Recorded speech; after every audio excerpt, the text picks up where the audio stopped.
This gearbox has been in here for about 3 months really. I've been turning it up and down. And if you compare it to the state of the one which we saw stripped, you'll realise how nicely this is cleaned up.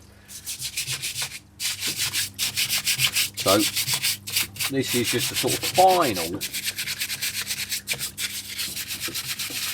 wash off everywhere. Okay, Ian, this is exactly as it came from the Metro engine. It's been washed out. Yeah. Washed it out in the wash tank there. It's by no means mint yet, but you know, the worst of all the grime is off.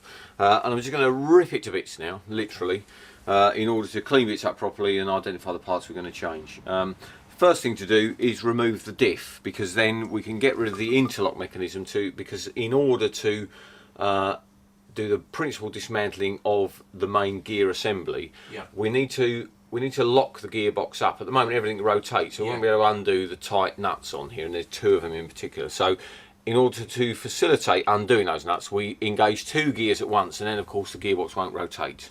But there's a very clever interlock mechanism in here to stop that from happening accidentally on the road, because of course you'd come very rapidly to a halt. So I've got to disable that first of all to engage my 2 gears. So diff out, which is all just, you know, kind of dismantling away. This is all in accordance with what the Haynes manual tells you to do. So this shouldn't take too long.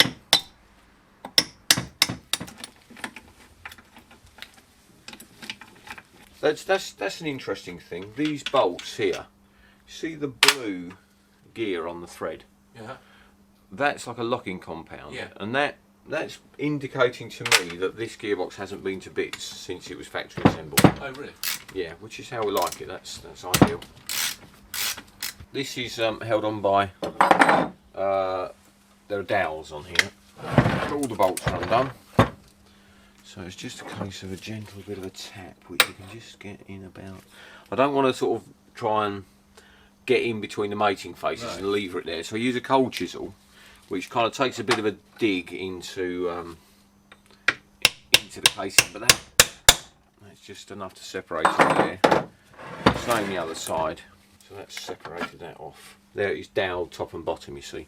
So I've ended up with a little divot in there and there, but that's not going to affect the mating faces, so that comes off easy. So there's the diff.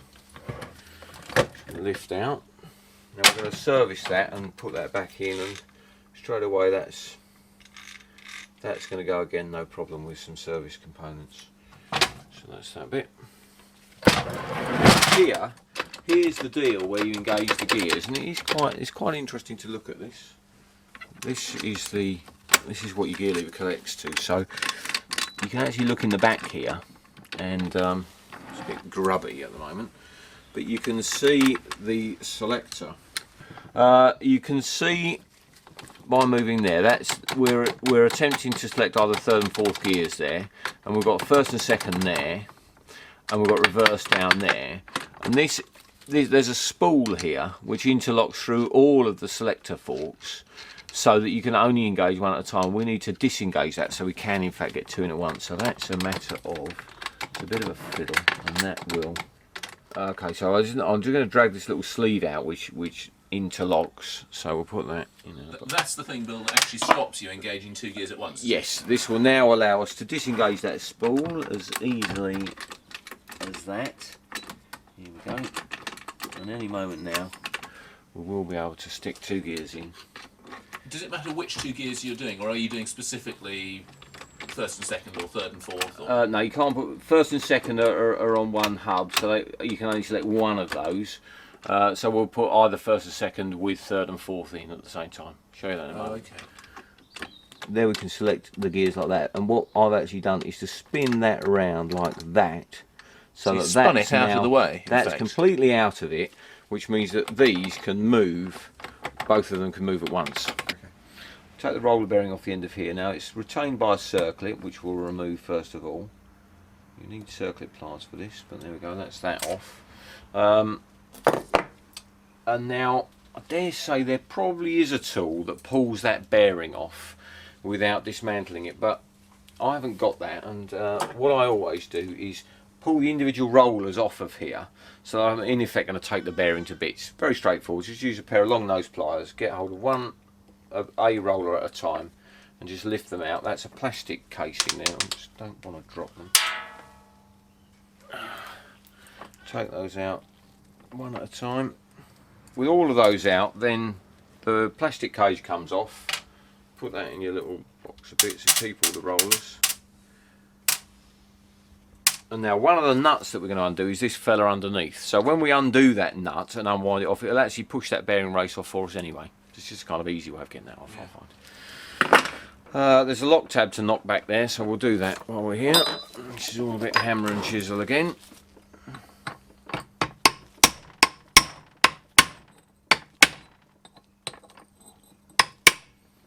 And we're reusing those roller bearings, Bill, that you just popped out?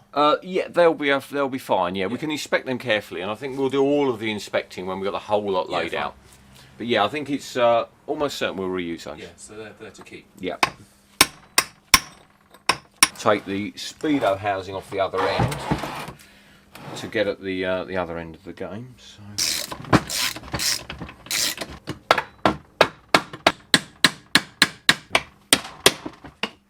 And then there's a lock tab on this big front nut here, which we'll just tap back.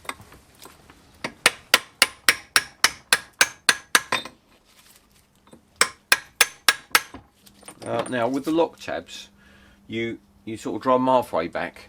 Once you come with the socket, you can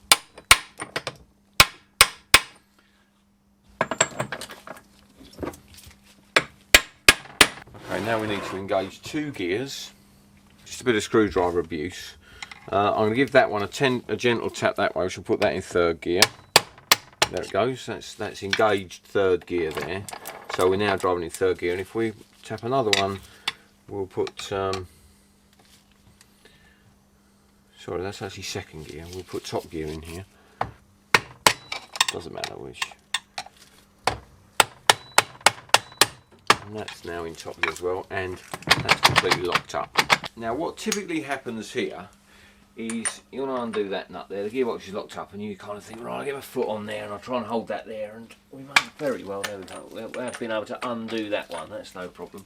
But you'll find that the big nut holding the pinion on will be more of a challenge. Now this nut, as we wind this off, there's a bit of weight behind that because we're pushing that bearing casing back, but of course the nut pushes it back nice and square. Yeah. So,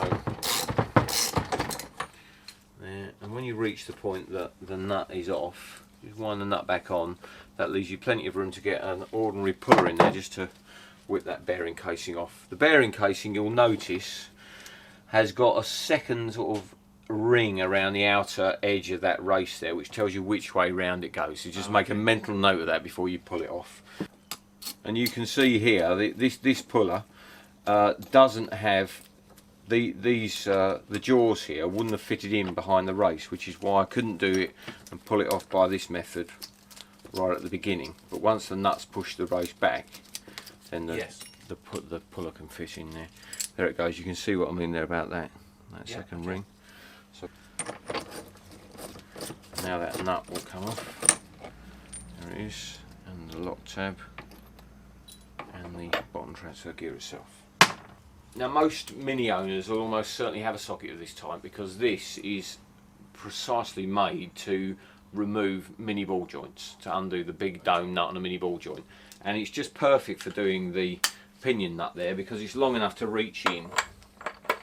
Okay, so there we are. Now we're locked off, and what you're going to find is here with a foot on top, this is all a bit dodgy really because you're trying to undo that, and what's happening of course is you're all the time doing this, so it's not held down very well, and I can't actually undo that. Now if you had a very high capacity compressor and a great big air gun, you'd put your air gun there on and it would fire straight off.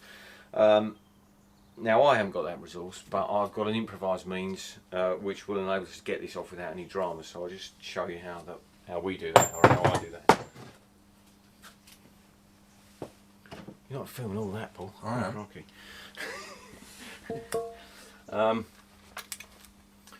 Right, this is an old-fashioned diff housing and the old original sort of Coupe style Yeah. gear shift. And it wasn't only on Coupe's, it was on Mark 1 and Mark 2 minis up to about 73 or so. So many people will have this, or perhaps buy one off eBay. And what you can do is just loosely bolt that onto the back of here, and then it gives you something to stand on to stop the whole casing from moving. Right. And that's it. So you're not even bolting them in? No, I'm just going to put my foot on that, and that's going to keep hold of this whole thing, and then I'll be able to undo that nut with relative ease. Now, of course, if people can't get, if they haven't got hold of that, Bill, they can, I imagine, just sort of zip round to a garage and use their air gun sort of thing. I would have thought, a quick fit or something like Yeah. that. If you take the right socket along and say, would you fire that off for me? I'm sure they would do. Yeah. Got a little mathematical job for you now, Ian. No, don't do that. We can count up the number of teeth on the crown wheel, divide that by the number of teeth on the pinion, that tells us our diff ratio. And that will tell us whether this diff is suitable for our engine. Bill, should people be sort of meticulous about, you know, the gears as they're taking them off and that sort of thing? Meticulous in what sense? Well, in terms of noting which goes where, or in fact, sort of... I'll draw your attention to things which you can put on the wrong way around, like that bearing, for example, there. I'll mention that. Okay. But the actual guts of the gearbox, if you put them together wrong, you won't be able to get it in there. So there's not too much to worry about. Okay. It's the same old thing of observation when you're dismantling. You know, and if you think, oh, I'm going to take a quick Polaroid of that now, do it. I was going to say, quick digital. Yeah, picture exactly. or something, With then your you've got it. with your phone, perhaps, just quick photograph. But it's observation, and it's laying it out in the right order and being very sort of disciplined with your dismantling. And then, I don't think there's anything difficult about that at all. It's just self-discipline. Fine. When you look at the steel bearing retainer here, you can see it's got 4 bolt holes, and in fact, there's only 3 bolts in that.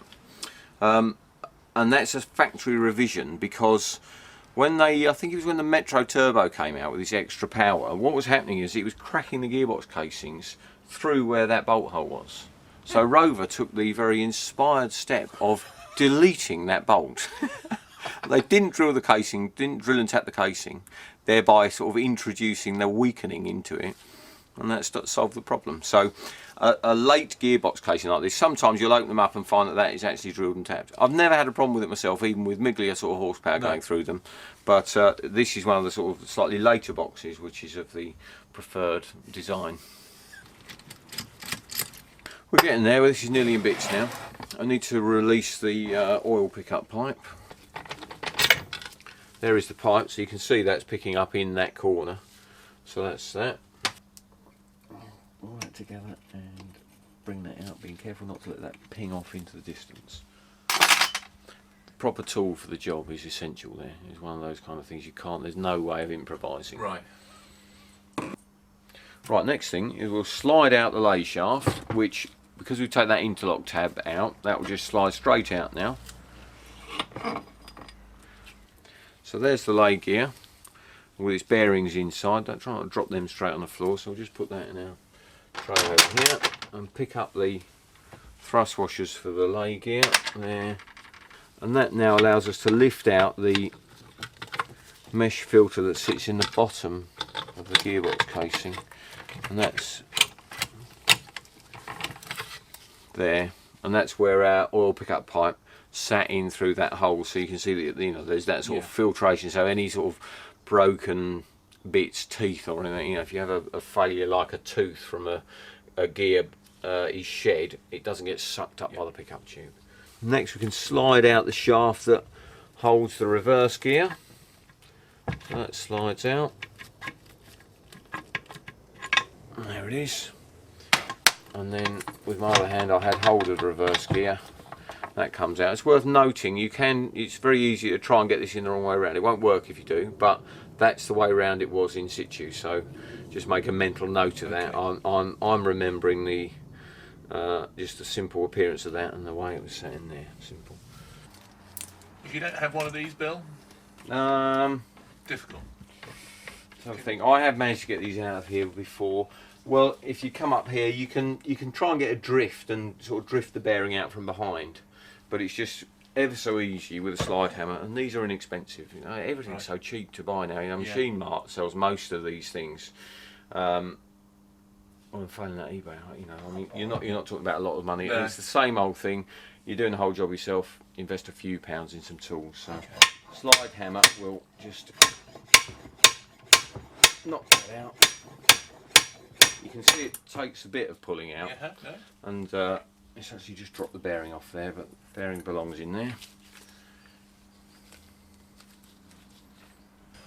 Okay, I've just put each of the hubs back in neutral, so we are in neutral here, and when tapping to loosen up the main front bearing here, well, you must be in neutral. What you don't want to do is overthrow and pop the synchro hubs apart. So we're back in neutral, and with my soft mallet, gently on the end of the main shaft, I'm going to give this a little tap.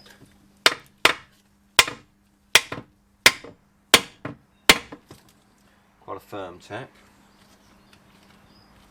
And then I'm going to give it a tap from the other end, because what I need to do is get a gap between first gear and the bearing, which is there. You can see now I've got this gap down here, and into there I'm going to insert an improvised tool, which I'll show you in a moment, so that I can then, by striking the end of the main shaft, actually push the bearing out. Okay. Right, so now we've moved the main shaft back and we've got the gap between first gear here and the main bearing. What I've used is, you'll recognise that perhaps as the sort of sea washer that retains the primary gear. And I've just taped 3 of them together, and so you can just slot that in down there and it will sit on the main shaft. And then when I now tap again from this end, once the main shaft moves up, first gear will then bear against the main bearing and pop it out the other end. So stand by, here we go. So now we're in contact, so we've got to strike it a little harder. And that's the main bearing on its way out.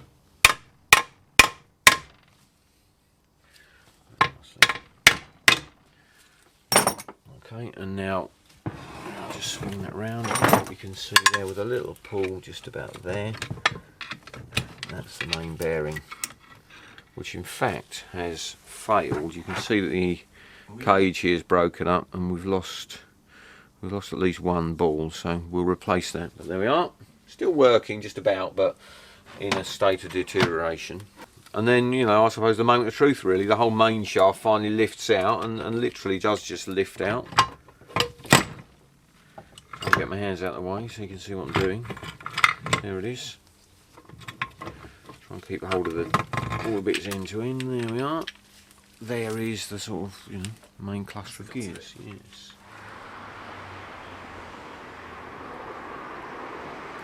No, listen, I'm holding it quite tightly. One. Put those back in the store. She's on best behaviour. Okay, and I'm going to remove, in fact, I'm going to get everything out of the casing so we can say we've got it absolutely bare. So to remove the selector forks, you need a centre punch, preferably with like a drift here with a little, I was going to say tit on the end. Probably shouldn't say that. But that engages in the roll pin there, and then you can drift that down.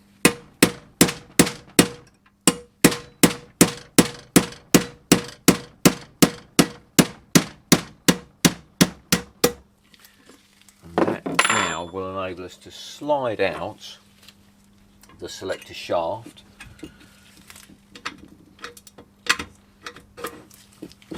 That is the shaft on which the selector forks slide when they move to engage the gears. So there's the shaft. The pin dropped into the bottom, but now you can pick out the 2 selector forks. There goes the 3rd, 4th gear, and there goes the 1st, 2nd gear selector forks. Retrieve the pin. That's there.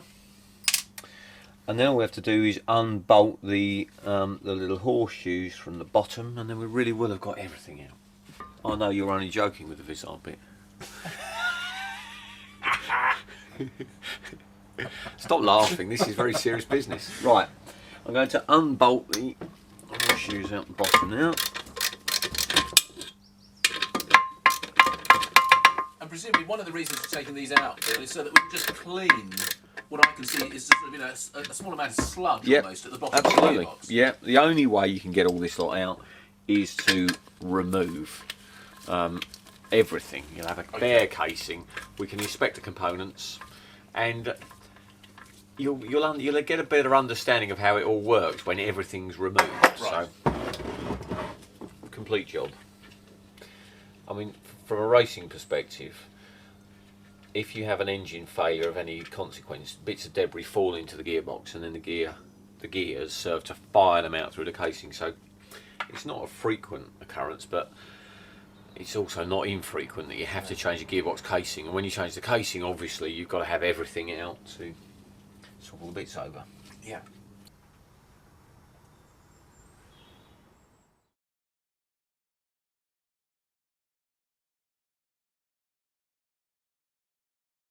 Okay, Ian. Yeah. The casing's cleaned. Mm-hmm. Give that a good wash out, scrupulously so. And now we're going to begin rebuilding. Now, with the gearbox, I think you could say, well, all these parts have been moving, so there's a degree of wear and everything. So what are we going to do? Replace every single component, and that would be extremely prohibitive on cost. Yeah. Some of the parts aren't available anyway.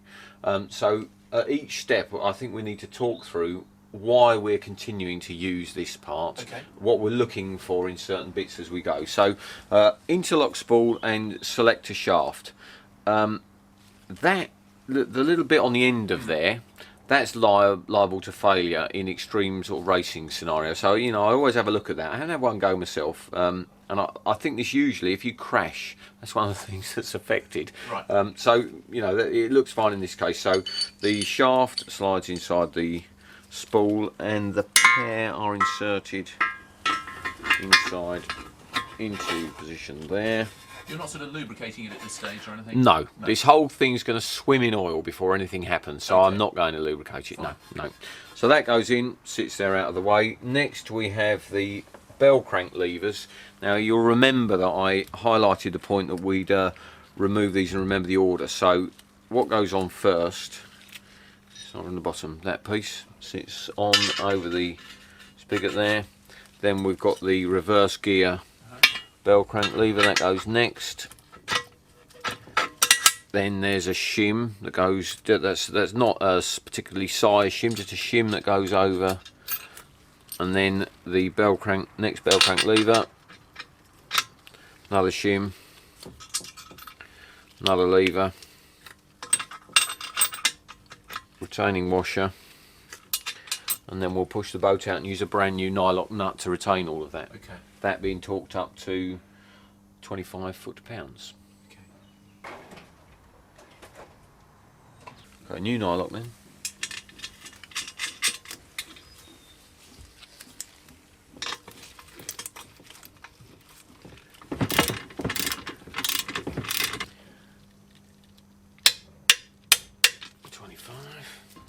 Prove the theory by interlocking the spool there and making sure that we can move all those correctly.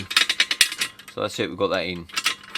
Okay, the next thing to put back in is the selector forks, which sit on the selector shaft. Now the selector shaft, that can fail through the where it's drilled there. That can actually break into two pieces. Again, in a racing situation, these components are all liable to much more obviously horsepower going through them, but there's a lot of vibration as well. So I think it's unlikely they're going to fail in a road situation, but for me it kind of directs me as to where to look for. So the selector shaft, we'll put that in from this end, and then the third, fourth gear selector fork has the pin, it just sits in there ready to be tapped in, and then we'll thread the shaft through the fork.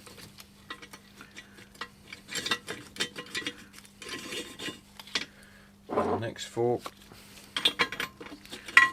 which we're going to thread through as well. Obviously positioning the fork so that they're sitting over the bell crank levers, so they're going to be operated by them. Just looking, have a quick look here, make sure I know what I'm doing. That's that.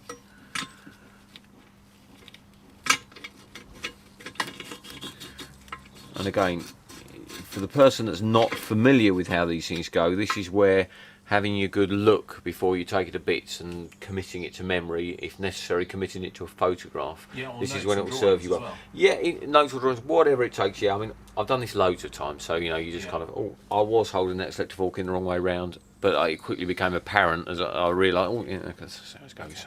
So you know, it's your memory. You're going to need your memory. You're going to need, you know, notes if your memory doesn't serve you particularly well, and the Haynes manual as well as a backup. Okay, and now the roll pin, ready to drift that into position. So I need my the suitable punch. There's the hammer, and on the top of the roll pin there, tapping that gently into position. This shouldn't need to be. Make sure we're lined up correctly, which we are. There it goes. You stop when the top of the roll pin is just short of going right inside the selector fork itself, so it's just a bit of the roll pin showing out the top. I'll give that a tiny bit more, and you should be able to get in position and see that that's there. So we've now got, we can just check again that the selector, I will engage all of the gears and move the, so you can see that there goes the first, second selector fork, there goes the third, fourth, and there down the bottom goes the reverse one.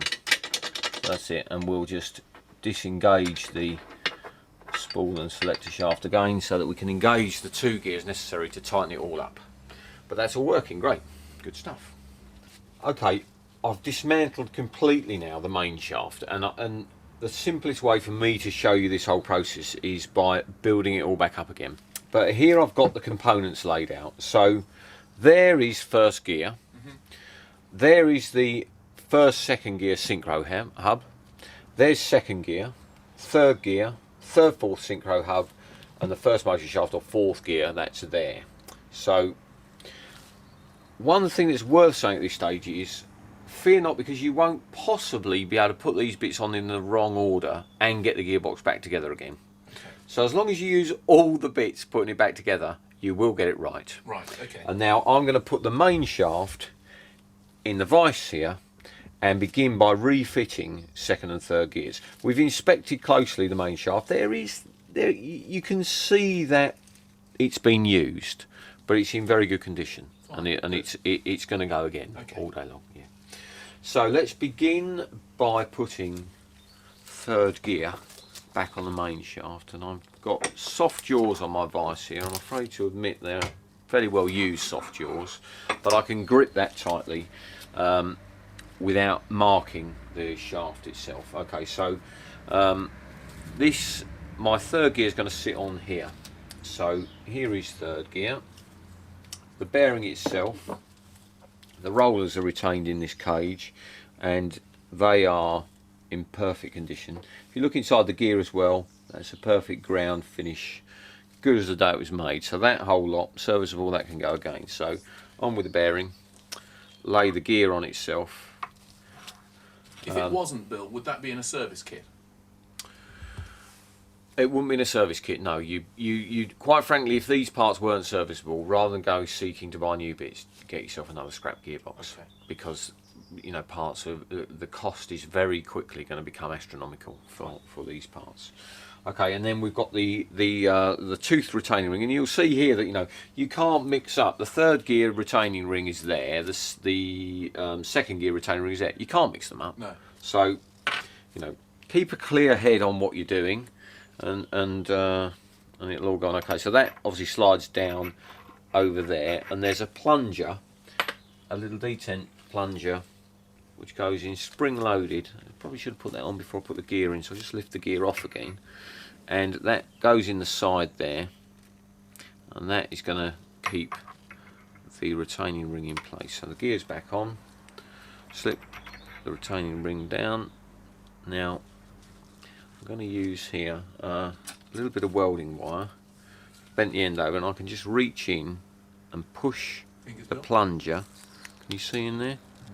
Push the plunger in just enough that I can slip the collar down, and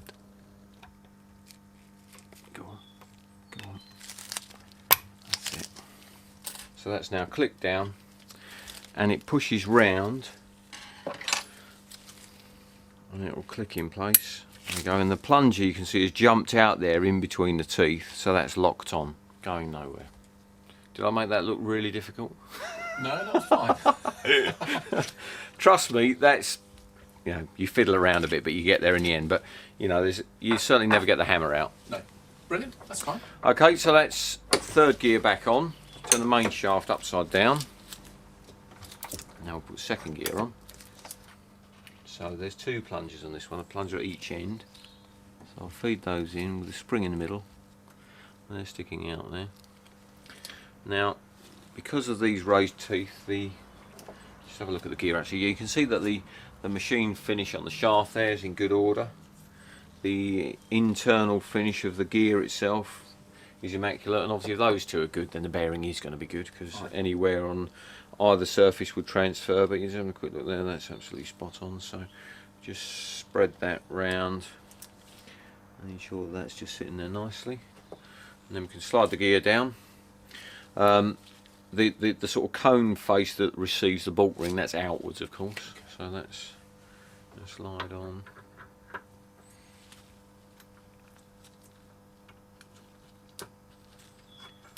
There it is, that's sliding there nicely. Now what they did here is they put a hole either side for you to reach through the gear, so it's much easier to depress the plungers. And that's down. That's gone, isn't it? And then you click that down, and again it wants to twist round so that the plungers pop out. They put a little groove in that for you to grab hold of that, twist that round, and then you heard one plunger pop out a bit further and the other one pops out. So both plungers are engaged, gears locked on, job done. Okay, that's the trickiest part done. Yeah, good. You'd always use new bulk rings. If the time when, you know, a classic sort of Mini, you change down to second gear in a bit of a hurry and you get that crunch, well, that's when the bulk ring is worn. The teeth on the inside here begin to wear, and these sort of slightly sharper, newer bulk rings. So we will set aside the 4 that were on the car, and so the bulk ring just sits over the face here, and you can see that's a sort of quite a tight fit on there, and also it doesn't push right up against the gear itself. And if you put an old bulk ring on, you'll see that it sits up quite a bit further. So that's exactly what we want. New bulk ring on there, and now we can put the synchro hub that operates first and second gears, and that just slides on to the main shaft. Line that up correctly, and that goes on. That's it, simple as that. Obviously the bulk ring sits in there, comfortable. Then we'll have a new bulk ring on first gear, sit it over there, and we'll just put there's a retainer, like a sort of a bush now, that slides on to the main shaft, pushes up, and that's going to carry the bearing for our first gear. So let's put that down for a moment. Pick up first gear. Okay, look at the inside. You can see that, you know, the sort of ground finish of the inside of that gear is in perfect order. The bush itself's good. The bearing obviously is the same, so that slides on. And then pick up the gear. New bulk ring on the gear. And that slides on. So we've got first gear on the shaft as well. Now at the other end, so we'll have a new bulk ring for our third gear. Just sits over the face there. You're able to see what I'm doing here probably. Yeah. There goes the bulk ring. Synchro hub. Slide that on. Okay, that sits in there. And then you want the final new bulk ring for the first motion shaft, fourth gear, and that will sit in there. So that's our sort of complete assembly that we've got to get back in the gearbox. Fantastic. There it is. That's good.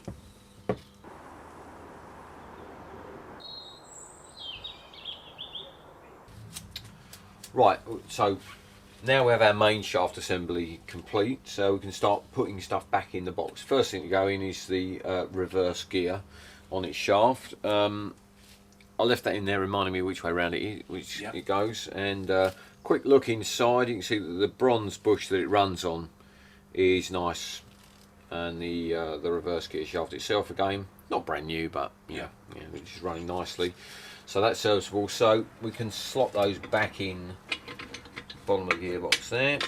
You just see how the selector at the bottom there moves as you can pick the main shaft up.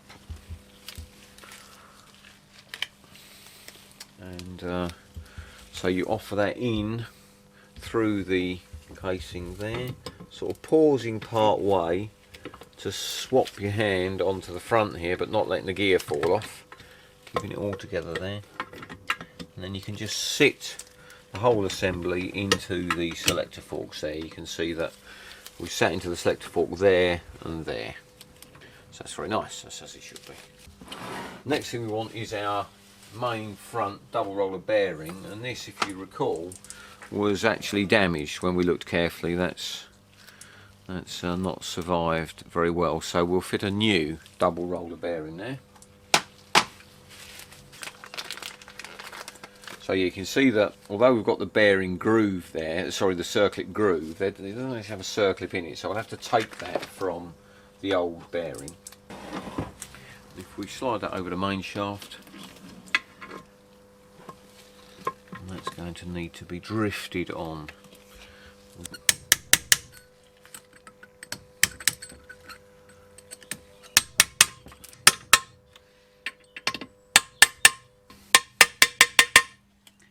See, get it right.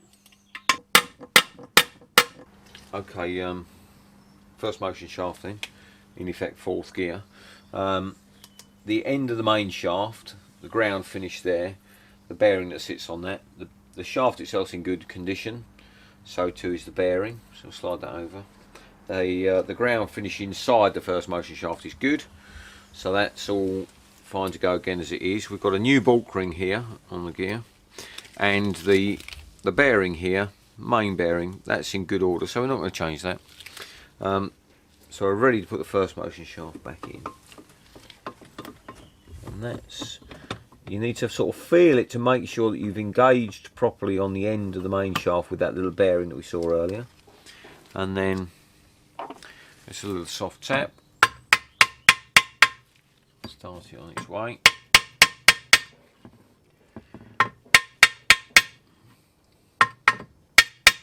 Just keeping that feel that we're going all right, which we are.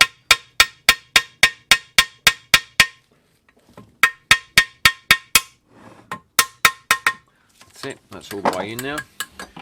Circlip, Ian. Yeah. You need good circlip pliers for these. It's a very strong clip. Yeah.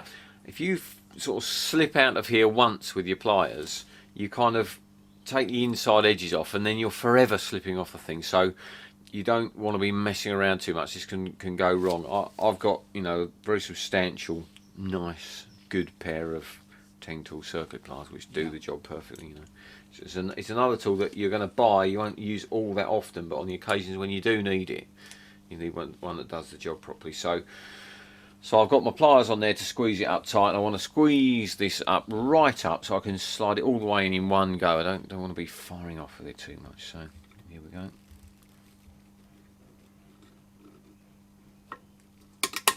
Perfect. So here is the centre oil pickup pipe, which you can see obviously there. You know, it takes us across to the centre, in contrast to the original, which picked up from the end. Yes. Yeah. Yeah. Simple. That. Yeah. So that is going to sit in there like that, which is easy to put in on its original mounts, obviously.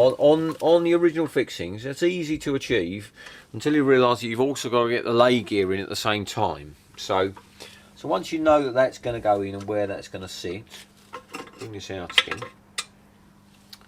The lay gear itself, we should just pop the bearings out and have a look at the ground surface inside the lay gear there. That's very good indeed, and the bearing's fine, so that can go back. Do you think we're being fortunate with our gearbox that everything does appear to be in good condition? Generally speaking, that's what you'd expect to find. Right. Yeah, I mean, in race conditions, bear in mind how arduous those conditions are. Yeah. You know, the things that I'm highlighting are the areas that I look at in my race car, and once in a while you'll find these things are struggling, but most times you take them out, they're okay. Right. It's yet another reason why never skimp on oil. You never want economy oil, and you never want to over lengthen the intervals between changes, because you know the oil that's lubricating the engine is also looking after all these bearings. Yeah. So it's, you know, it's just such a sound investment to buy proper quality oil. Okay, so so the lay gear itself is in good order. The bearing surfaces are good. The bearings themselves are okay. So if we now orientate that correctly, and that's going to fit in down there. And I always start with that. I'll rest it up there, rest it on the top there. The thrust washers and the shaft obviously are going to go in later, but what we're doing for now, it's the sort of this tricky little shuffle to get the pickup tube and the lay gear in together. So rest the lay gear up there, get the pickup tube so it's just poked through the hole in the bottom of the casing, and then it's a kind of, it's a sort of slide it, push a bit of a push together, and you're getting one to go in over the other. There we are, that's it. And so there, so now the lay gear's laying in its place, the pickup tube, so you can't get that out now, you won't be able to get that out. It's a you know, those two components go in there together, and they come out together. So, and I just of course recalled that I should have put the large thrust washer in before I dropped the lay gear down, so I'm just going to have to backtrack slightly, which is to reverse that process. That's it. So I've got my lay gear up top again, and of course I remember that one of the problems with this is you can very easily knock that off with the end of the pickup tube. So I've got that big thrust washer sitting in its position. I've now got the pickup tube ready to go, and receive the lay gear, roll that down, a bit of a shuffle, double shuffle, there we go, that's it. That's it, it's in, so no worries. You've got to pick up the first thrust washer, go through that, and then it's just a, here we go, that's it. And then at this end there's another thrust washer which you can fit in at the end of it all, which says, that's it. Pick that up as the shaft comes through. If you've got an alignment problem there, you can always reach through the back of the hole, which is with a small screwdriver like that, just to lift the thrust washer into the right position. Okay, what I want to do now is just put the pinion on one end, the bottom transfer gear on the other end, tighten those up and pull everything into its right place. Diff ratio wise, we've counted up here, we've got 62 teeth on the crown wheel, 18 teeth on the pinion. 18 into 62 is 3.4. That would be a very nice diff ratio for driving the streets. If you wanted the motorway cruising, maybe try 3.1, but 3.4, that'll be lively. Let's get that on. Reuse the lock tab, and we'll just bend over a different section of it. This is what was used before.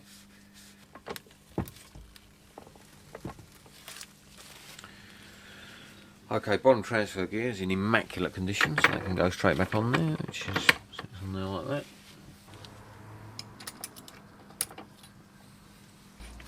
Okay, so that's ready to go, and just before we take it off the bench, we'll now engage once again 2 gears in order that we can torque up these 2 end nuts.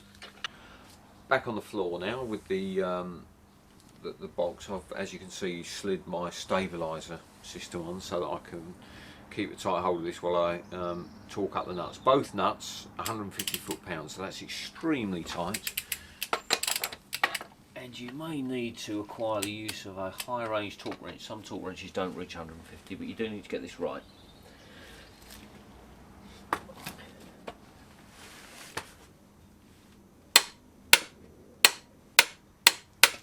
There's 150 foot-pounds on there.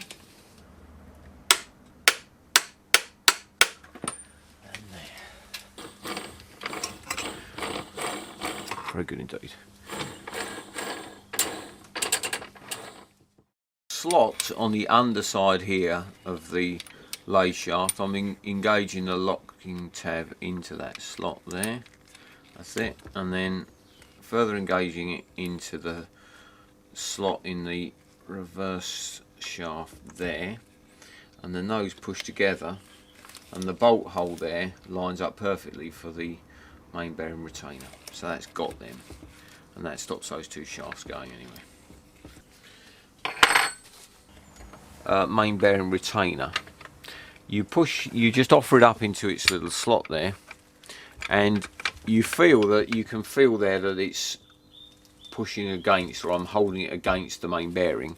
Now what we're seeking to do is to measure the clearance between the carrier, the main bearing retainer here, and the casing itself.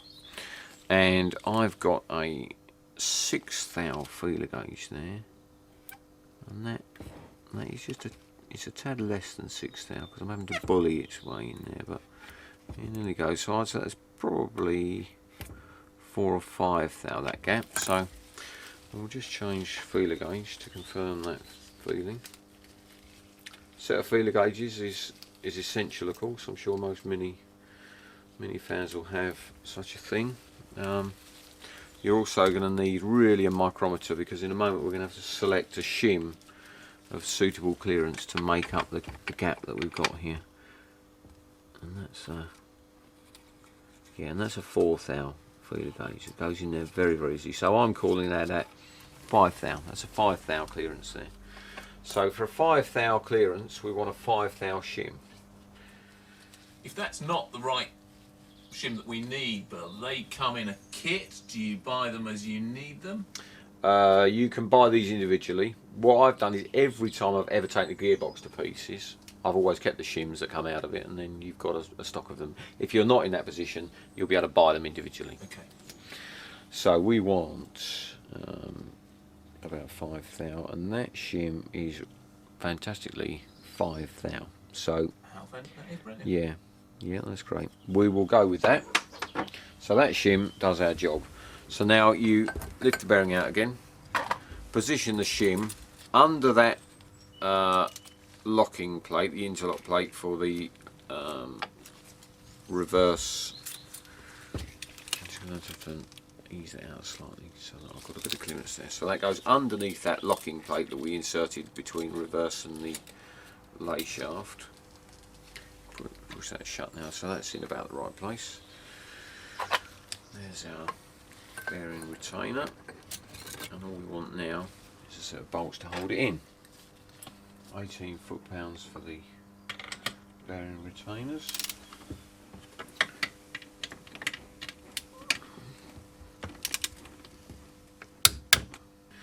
With all these lock tabs, bend them over so that they actually do their job. Okay, I'm just going to bend down that lock tab so that it's tight against the bolt head, meaning the bolt can't come undone.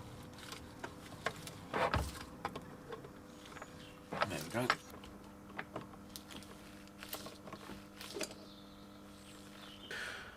Okay, I've got the diffing device now. We're going to give this a rebuild, which is essential for our 100 horsepower engine.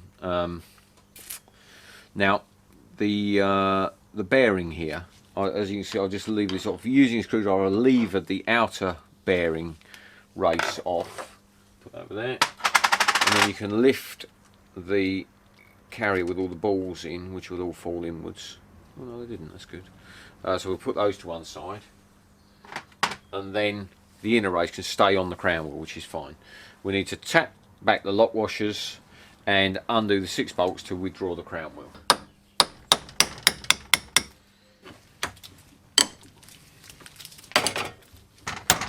Tell that's right because it's enjoying coming out of there. There's a roll pin, don't want to lose that.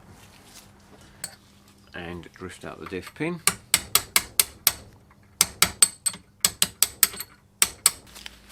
You can see where the planet wheels run on the diff pin, and that's actually marked up. There's a fair bit of wear on that.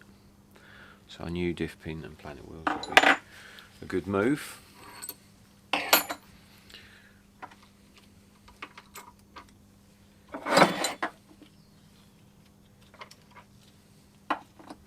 And the other output shaft comes out.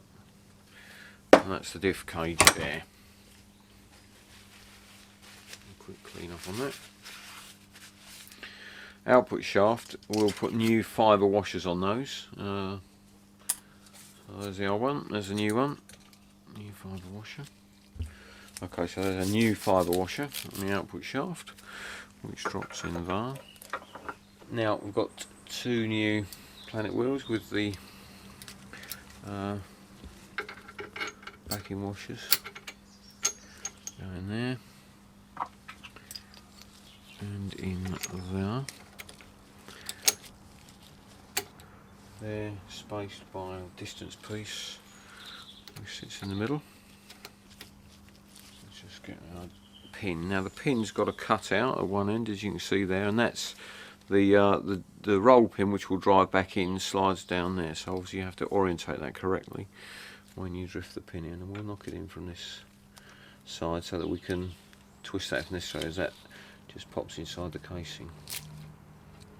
Okay, so we're in with our new fibre washers under the output shafts. We've got new planet wheels, new diff pin, and just tap the diff pin home to align the slot there in the diff pin with the hole in the diff casing. I'm actually looking down the diff casing hole and I can see that's perfectly in line now.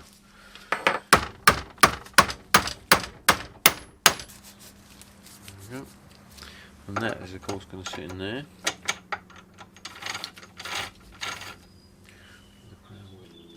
Now the crown wheel has got a bronze bush in it, same as the diff casing.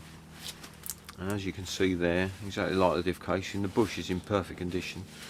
So we can go again with that. Now I always like to put this back on the same, and you can see the mark there where the diff, where the roll pin went, so I can actually put that back on exactly as it was. Well.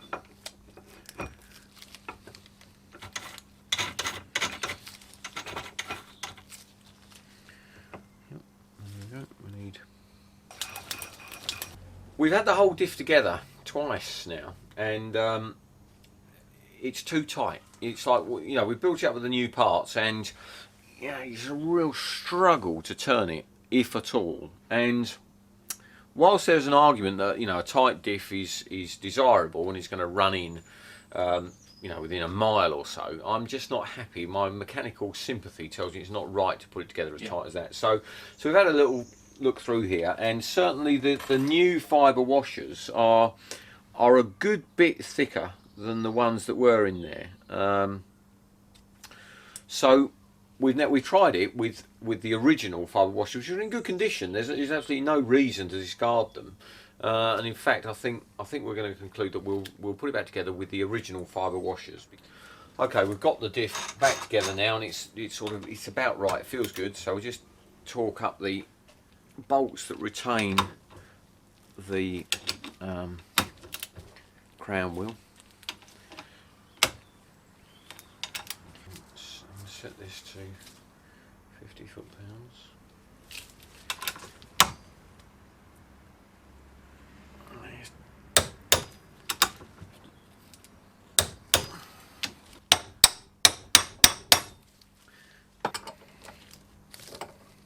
Okay, and there's the diff, and you can see, you know, that's turns nicely, that's free, but there's no play in this. That's, you know, that's just how it wants to be. I didn't like it how it was tight when we first started with this, but that'll do us nicely. Job done. There it goes. Will do nicely. And that's good, so we can just put this on there. That'll do nicely. So that diff's ready to go back in the box. Okay, so we just need to re-engage the spool and the selector shaft, which is a bit of a kind of fiddle there, and by moving each of the selector forks we should be able to get that to engage on. There we go, let's just bring the reverse one into line, that's it. There we are, and it's probably prudent now just to stick that through there and select each of the gears to see them go in for peace of mind. So there's second, there's first.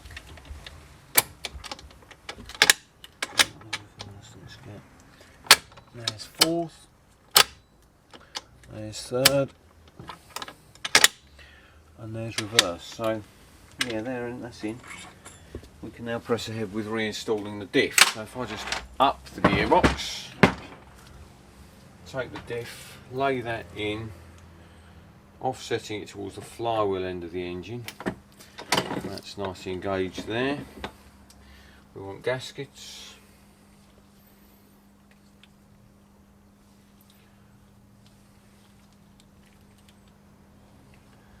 And the diff casing itself, which we've cleaned, and that's that doweled top and bottom, so you just place that on, engaging the dowels.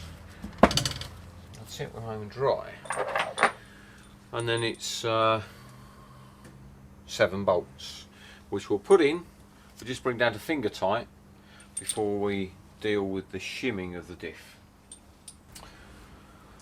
Okay, Ian, next job is to the little sort of set of tricks which prevent you from engaging more than one gear at a time. We've got the little collar here, there's a ball bearing and a spring, and this is the detent spring that gives you the sort of feel to the gear selection. So the little bush pushes in first, and that needs a bit of jiggling about until it goes in flush, which it's there now. Okay. And then the ball follows it with the spring behind, and then the spring stands proud, and what puts the pressure on the spring is the output cover. You can see the mark there, so that's going to sit up against there. Now if you recall, when I put the diff in, I said that we offset it towards the flywheel side of the engine, and so we put the flywheel side of the engine cover on first, and we'll put a fresh gasket on there, and then we'll offer this up, put it on there, we'll bring all of the bolts up evenly, and then by hand very gently tighten all those up, bring them into contact, which will push the whole diff assembly across to the other side, and then we'll shim the other side to put the correct preload on the diff bearings. Okay. So I've left these 7 bolts securing the diff casing. They're finger tight, so that's not clamped down, so the diff will just push across gently, but that's an important phase. So what I'm going to do is now put this on with the bolts I have here, and we'll just screw that up. 16 foot-pounds on the smaller 5/16 USC ones.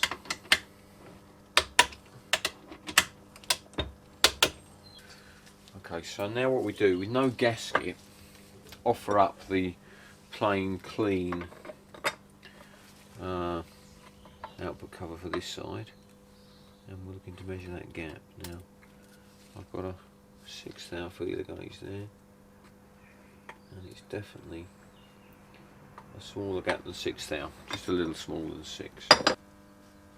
Okay, you can see we found a 5/1000 shim there, which just on the upper end of what we wanted, but that'll be fine. So the shim sits in there against the bearing, and then new gasket on the housing, and housing on, and you can tell that's captured the shim. So that's it, just hold that in there while we slip the bolts in, and that can be torqued up to 16 foot-pounds. Okay, and the speedo housing, I had a quick look inside there. The gears are working and are going to drive the speedo correctly, and then you've just got to engage the end of that into the main shaft as you slot that on. That's that goes onto dowels.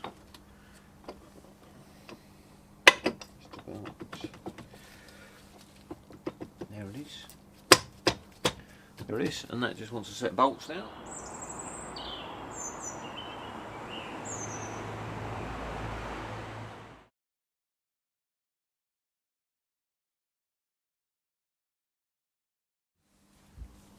Ian, what do you think that's called? A rubber gaskety type thing. Yeah, it's a fair description. It's called a half moon seal. Oh, fantastic. Why do you think that is? Because it's half? Half moon shape, yeah, exactly. Brilliant. Yeah. So that fits in here. Do you win a prize? Yeah. No prizes, no. Points mean prizes. Yeah, that fits in there. And when the engine sits down, it pressurises, it sits on that, and that's the seal. Now we just want the gaskets on here, and then we can introduce the gearbox to the engine. That wouldn't be blue Hylamar, would it? It will be blue Hylamar. Now Ian, I didn't ask you what that was called because I knew you might know the answer. I'm not going to give you an opportunity to shine, don't be silly. For years that this is preferred method, use this stuff. In addition. Yeah, Pretty obviously. yeah, in addition to gasket. That's what it comes down to. What are these called? Not jelly babies, they're fruity babes. Fruity babies. Mm.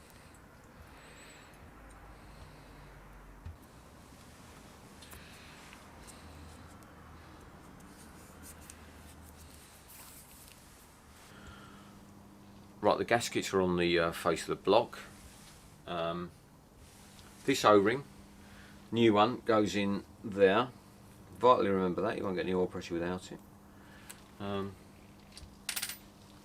So there it is. I feel at this stage just obliged to wish you the best of luck just before I cover it up. Is that a racing tradition, Bill? It is. In fact, I'll go on. Well, it's late, so I will confess that I have, even before, on vital moments, I've given the crankshaft a kiss. Before the gearbox on. Now, that just shows you what kind of an emotional state you're getting about these things. But there we are, you know. Anyway, that's just between us, of course. Right, okay, yeah. Right. So now, serious stuff. You pick that up and lower it on there, lining it up with the dowels. Should be about there, that's it. Perfecto. Yeah, that's good. And you can just see a half moon seal nestling in there. Obviously we now need to put the bolts in, tighten it down. Significant step forward though.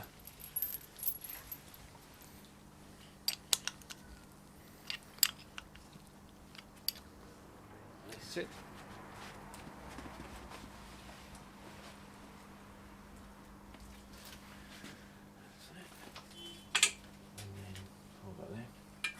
Right, Paul. Now you know what we've been saying.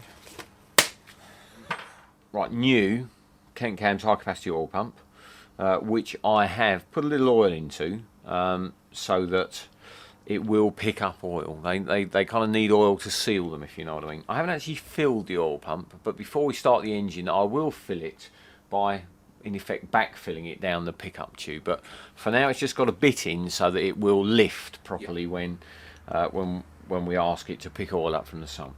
Now the gasket, it's very important that you appreciate that the gasket, the inlet and outlet ports have different size holes. So you want to offer the gasket up to the hole so you see exactly where it's going to go, and then orientate the oil pump, which goes notch downwards.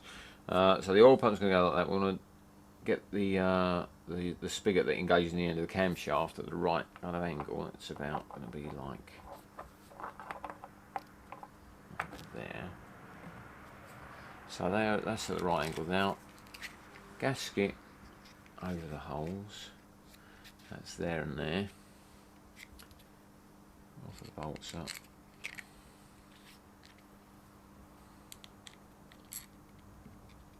We put the bolts through and put the gasket on the pump as opposed to in the block. So we've got control of the gasket and there's no danger of it now slipping, because if that slips and you end up bolting on and forcing it on and the holes aren't in the right place, you won't get the right flow of oil. So the gasket goes on the pump like that.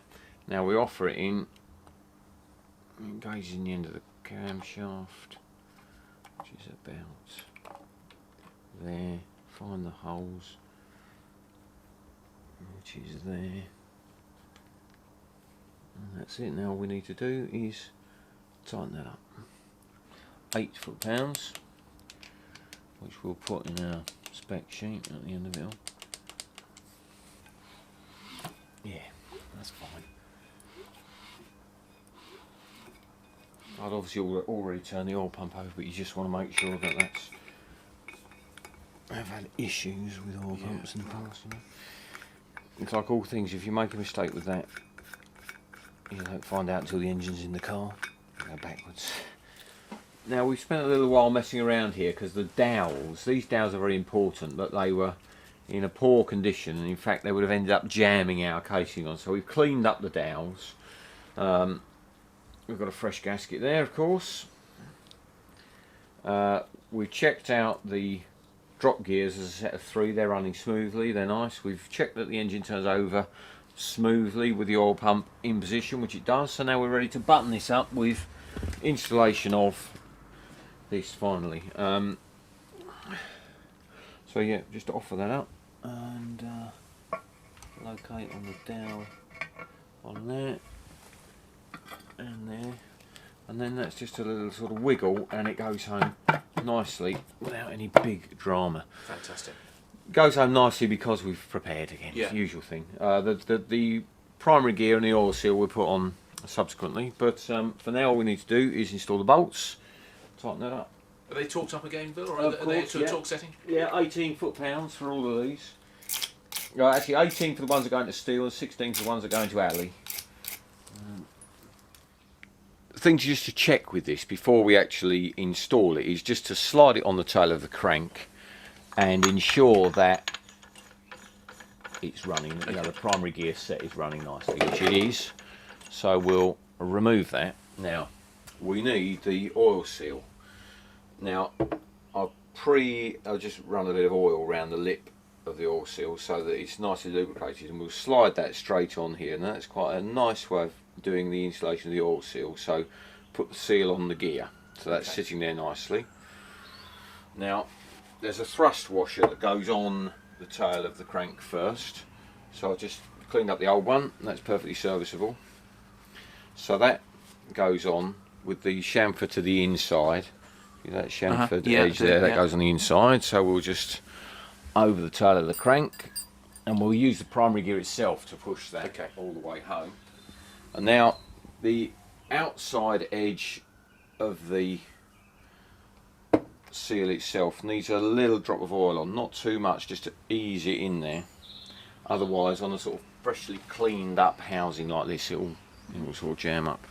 So slide that on up to the point that the seal just sits up against its housing, and then I'm going to use the special tool to push that home. This is a Sykes pick event thing which really does work very nicely indeed. So that slides over the primary gear itself, and then you use the flywheel bolt to engage in the thread in the end of the crankshaft, and then literally you just wind that on, and that's going to push the primary gear oil seal in square all the way in. If you've not got that tool, Bill, what's the you option? can improvise. I mean, this is one of those tools which is quite nice to have, Right. and although these kits were quite expensive in the day, the kind of thing you got on eBay, Right, incredibly economically. So, I mean, you can push it in, you know, manually, tap it in with a screwdriver, you know, just as long as you're careful. But what you want to do is get it in square, which just guarantees you. Yeah. This is the kind of thing you can make as a project at college or you know, in your latter years at school. So there we are. That's engaged, and now you just push and when that clicked in there, that's just lifted the ring, the thrust washer into position. Right. Now there's two parts now to retain the primary gear: a C washer and a sort of other washer. Yeah. For want of a better term. And so that goes over there, and then the C washer slides on, and the fact that the C washer goes on tells us that thrust washer behind is pushed up into place properly. And there's just a tiny bit of end float on the primary gear, which is just nice. That still moves nicely, so there we are, that's that job done. Spot on. Now we want the clutch and the flywheel.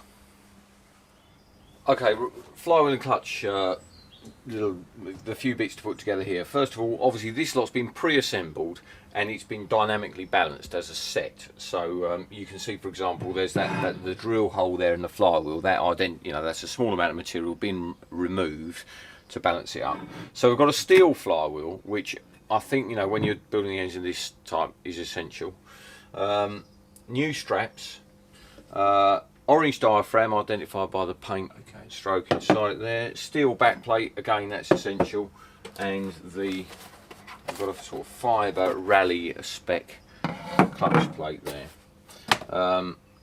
So we need to begin by we'll put this little disc on that goes onto the primary gear, and that's just to it's a kind of safety device really. If we get any leakage of oil past the flywheel oil seal, this stops it going straight onto the clutch. Right. So it's worth putting that on. So we go with that first of all, back plate, and and the clutch plates. Slide that on, last of all. Now there's the paint mark. We've got paint marks on everything to align it correctly for the balancing. So back plate on first.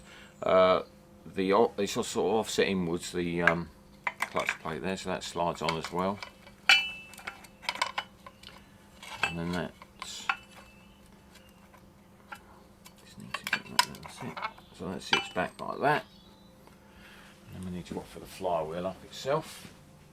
Yeah, well the flywheel definitely does go on, so it's just a case of a little jiggle there. I think what's happening is the back plate's just jamming us up slightly. And there you go, that's on now. The flywheel is going to push up, not quite flush with the tail of the crank, but it nearly is, so that's about right there. What we need now is the lock tab, which is locked there. This is offset, so it only goes one way around. Now that sits in interlocking the tail of the crank to the flywheel. There we are. That's good. And we need some copper grease for the bolt. Now we're going to put copper grease on the threads and the face of the bolt, just so that it tightens up without any friction to sort of fool the torque wrench. Lock tab, there it is. Typically we don't use these for racing, but then again the flywheels are on off fairly regularly, but since this is road use and this will be going together just the once and staying like it for many years, of course, we'll just wind the bolt out and put the lock tab washer underneath. It's just a means of locking this once it's been tightened. Bolt, we can lock the flywheel up using our shell bearing as before, and there's quite a lot of torque, 150 foot-pounds. Shell bearing just sits in there just to lock this up, and you can, now the shell bearing's locked in now. Do you need to hold? We're going to need to, yeah, between us. Not a good thing to throw the engine on the floor at this stage. Actually, the lock tab washer is standing out and stopping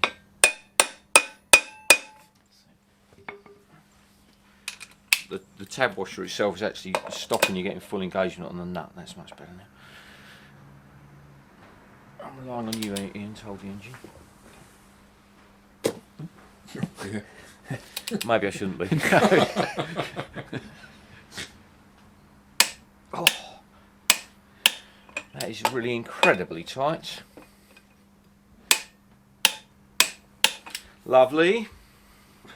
Right, now while we're at this stage, because I have a memory for these things, we're going to tighten up the lock nut on the camshaft. If you remember, we left that loose because we didn't have any means of stopping the engine from moving. So camshaft lock nut, 60 foot-pounds for this one.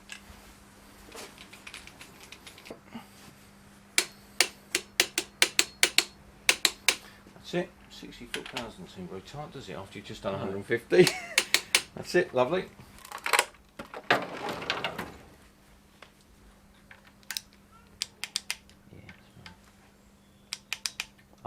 Eight foot-pounds on these. Head of the game on the old memory stakes there. We have already done the nuts, but it's worth making the notes. Because we've got a duplex kit, so we've got the double row chain, you can see that the standard cover incorporates that little ring there, which we've removed from here for clearance. So that's just something that you'll have to do yourself. Get that off with an angle grinder. Yep. A bit of sort of patience. Yep. So oil thrower. That goes on the tail of the crank there, like that. And then we want the gasket, which is prone to leakage. So I'm going to seal this gasket on with a little drop of Hylamar.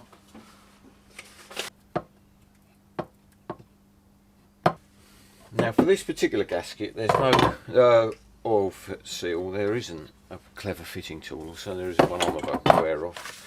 So it's brute force and ignorance. Now I don't lubricate the outside of this seal because it makes it too easy for it to pop out again, having popped in. So it needs to be struck in using a mallet.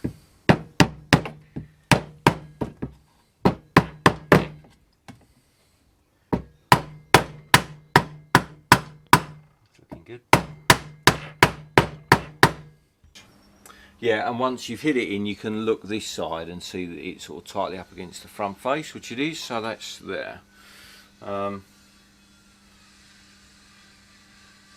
Good. Now the thing to do here is allow the front pulley to govern alignment of the front cover there. So a bit of oil where it's going to bear against the oil seal there, and then offer this up here like that, and then slide on the front pulley so that it centres the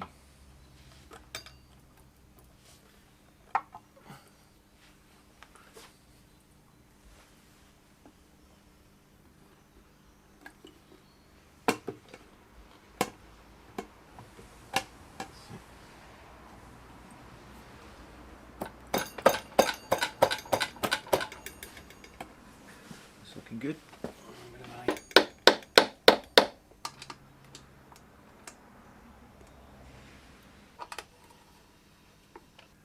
Okay, right, crankshaft pulley bolt here and lock tab. Setting on that bit. 75.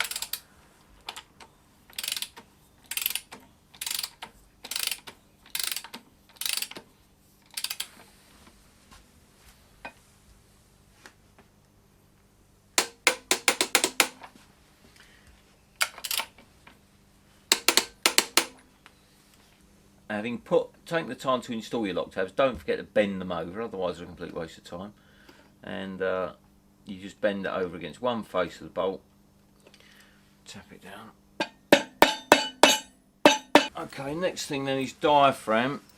You need to search out the white paint mark which the balancer has put on. Traditionally the A mark is stamped with an A there, that's the same thing, so we need to find that. The white paint marks are up here. Just because I'll just turn the engine over, I've locked the back plate, that's it. Push the back plate through. One bolt.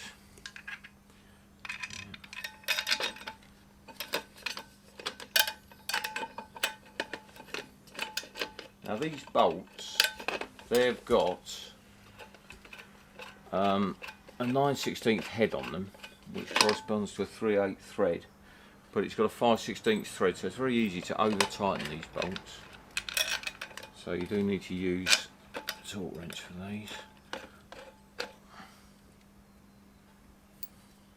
And once you've engaged all three bolts as well, so that the threads are bitten, you need to bring them all up evenly, because the diaphragm now is going to sort of load up and pull the clutch plate up tight. So you want to bring that force in evenly, so you don't just wind them up, first one up tight, then move on to the next one. You need to bring them all up a bit at a time so that you bring the force together nice and evenly. What you on there, Bill? 18 foot-pounds. You sure? Yep, absolutely, without question.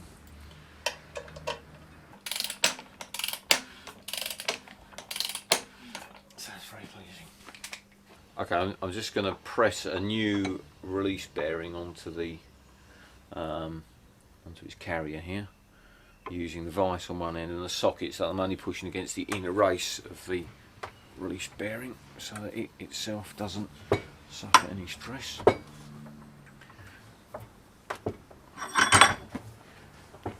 That's it. So there we have our clutch release bearing. Okay, copper slip on there. The plunger has a tough old life rather exposed, so that's nicely lubricated. Same for the operating lever there. Got some copper slip on that. Push that in.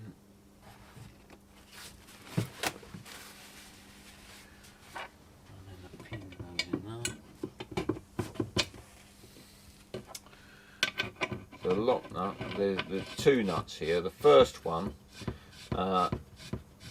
that's purpose is to prevent overthrow of the clutch. So we'll be able to adjust that once we've got the engine installed in a car, and there's a lock nut as well. Okay, so that's the cover about ready to go, and that just sits over here, buttoning up that part of the job.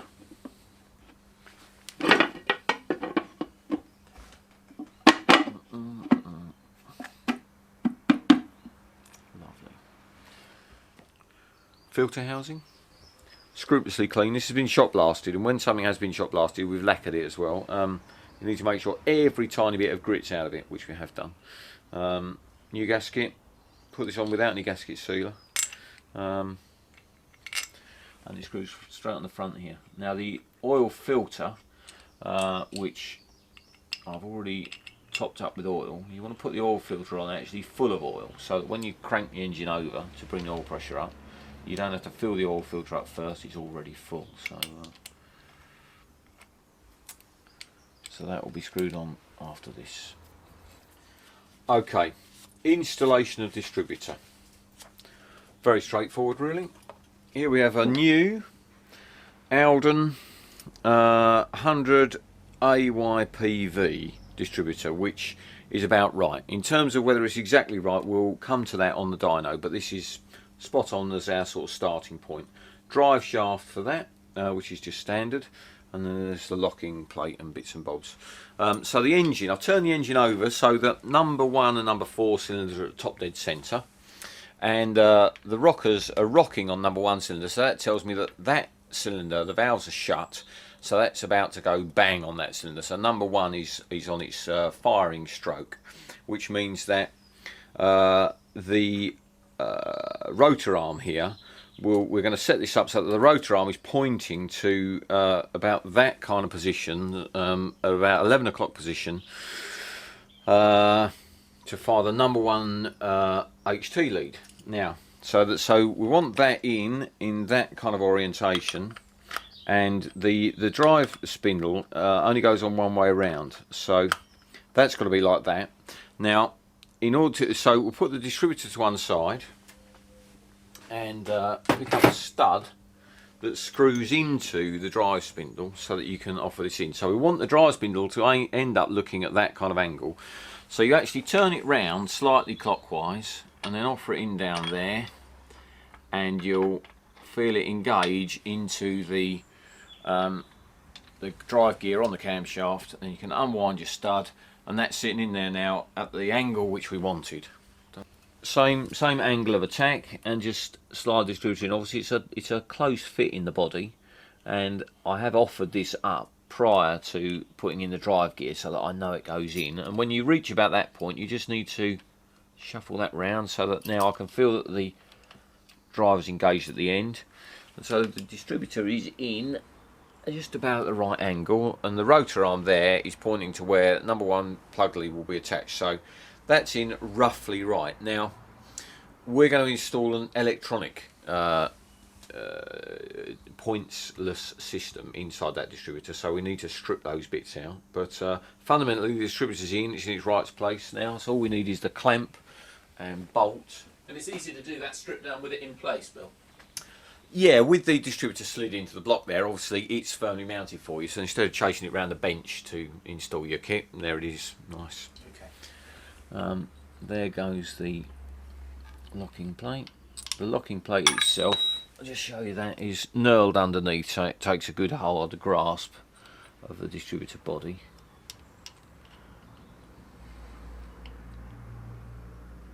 We've removed from the distributor the rotor arm, the set of points, the condenser, the little wire that loops from the body to the condenser. We're going, and of course the screws. Now we're going to reuse the rotor arm, we're going to reuse the screw which holds down the points, but the rest of it we cast to one side. And with our, we've got an electronic igniter kit just over here. Pretty simple to follow really, there's a set of instructions included. And all we need to do here is now install this base plate. So the 2 wires are fed through the hole in the body, which is standard of course. Go through that. Then the grommet here, that needs to fit into that hole.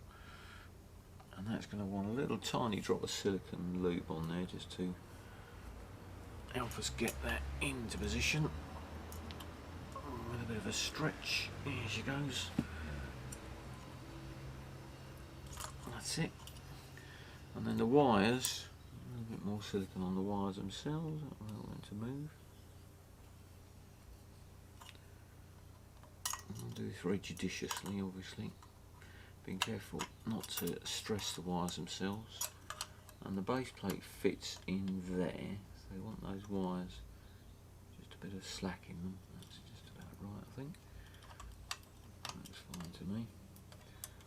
Okay, so there's a little locating peg. There's the original screw that retained the points, so that goes back in there.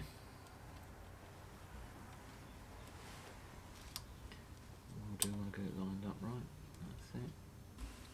And then this little box of tricks slides over there.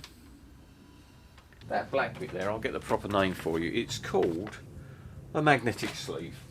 And you have to push it rather a lot harder than I was expecting to, and in fact I pushed it on with the rotor arm so I got a square push on it, and that's gone home nicely now. There goes the rotor arm behind it, and distributor cap. That will sit on there like so, and that's job done. Looks good.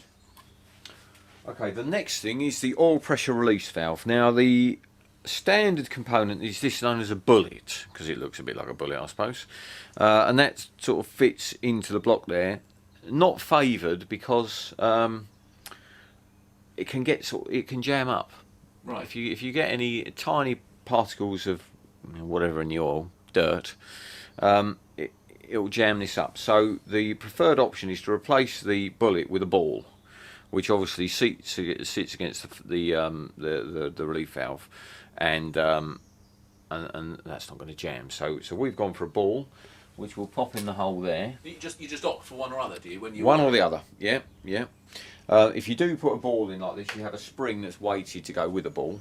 So the spring goes in behind it, and then there's the just the nut there, the cap that retains it. So that just pushes up. And okay, now I'm going to just bolt on the oil pipe. Basically, takes the oil from the front of the block there and feeds it down into the filter housing. But the first thing I need to do is I'm going to backfill the oil pump. Now, we made reference to this earlier. Although we put some oil in the oil pump, it's not actually full up. So, by squirting oil in down here, we can be sure that the oil pump has got a good measure of oil in it. That's up to the top there. Now, if we just turn the engine over backwards, that will just suck that bit of oil down, and we'll know that we are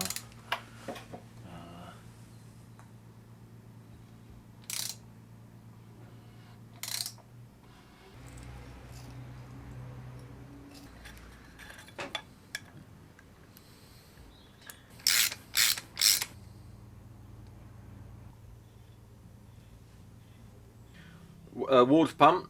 I'm just using Hylamar on the gasket. The gasket on the water pump can tend to suffer a little bit. A+ blocks didn't have dowels for the water pump, so it relies solely on the bolts. And when you think it's got the alternator hanging on there, it means that the water pump, basically the gasket, can suffer because there's a lot of fretting going on, or fretting can go on. So there we are. That's ready to go. Now these bolts go into the water jacket, so I'm going to put one in there, and the rest I'm going to put a drop of thread seal on all of them. So tightened up on the water pump, and look at that, does look nice, doesn't it? Starter motor. We have an axial Bryce starter motor here. This is fantastic, doesn't really use much voltage. Lovely bit of kit, nicely out of the way. Do make sure that you clean the face of this properly, because remember that the starter draws a lot of current and it earths through the engine back to the chassis. Right, yeah. Okay, here we go. We've got a Bryce alternator here, compact, high output, lightweight, very neat. and shiny, obviously. So so we're just about done with that now. It goes on in all the original mountings with new brackets supplied with it. So that's done. That looks good. Must get a V-belt for it. Haven't got one yet. Look at that. Look at that. I ought to mention at this stage, this is not Shell Helix oil. I buy 25 litres a time of unbranded, ordinary plain mineral oil for running in. There's no additives, no nonsense. You most certainly don't want any of the kind of semi-synthetic or synthetic, you know, super quality modern oils to go in at the sort of start-up and running in stage, because basically the rings will never bed in. Yeah. If you're too well lubricated. So this, just cheapo, ordinary 2050 mineral oil is exactly what you want, just to get it through those first vital few miles. Will you use synthetic though when you actually come to run it? I mean, would No, I wouldn't do it. Wouldn't be my choice. No. But certainly for racing, that's, you know, people do use synthetic oils because you want to cut friction, obviously, to a minimum. Okay.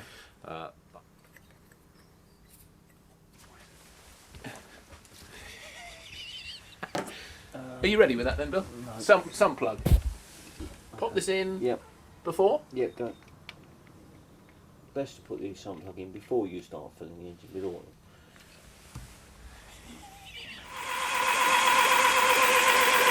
Wait for action on the oil pressure though. There we go. Here it comes. Look at that. Fantastic. What a So, result. By bringing up the oil pressure, we know now that everywhere is you know, fully lubricated. All the galleries are full of oil. It's all throughout, all the bearings everywhere. It's all over the floor where we left the sun plug out. So everything is nicely lubricated. We're ready for a fire up. Fantastic. We'll get it to the dyno, Yeah. and then we'll see how good it is. Great. Excellent, Bill.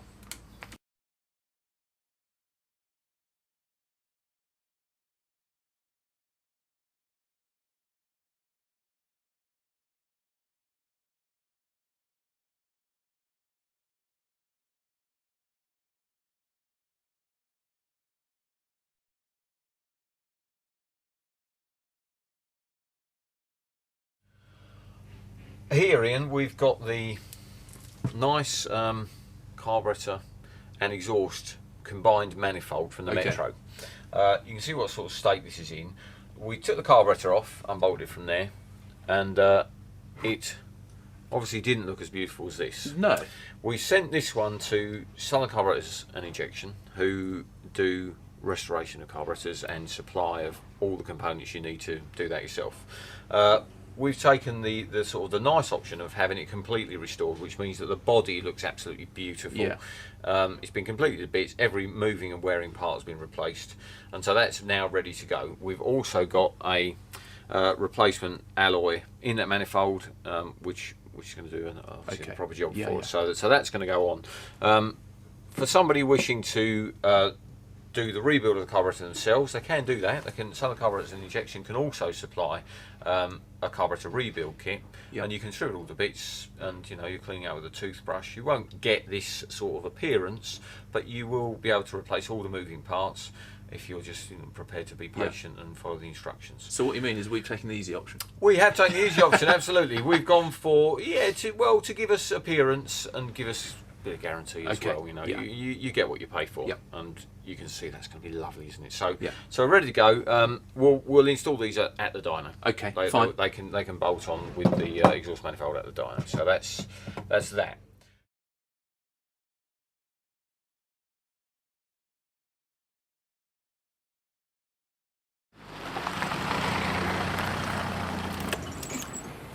Well, it's been a week since Bill built that engine in his workshop, and I've now just turned up at Swiftune, where we're going to see it run up on the dyno.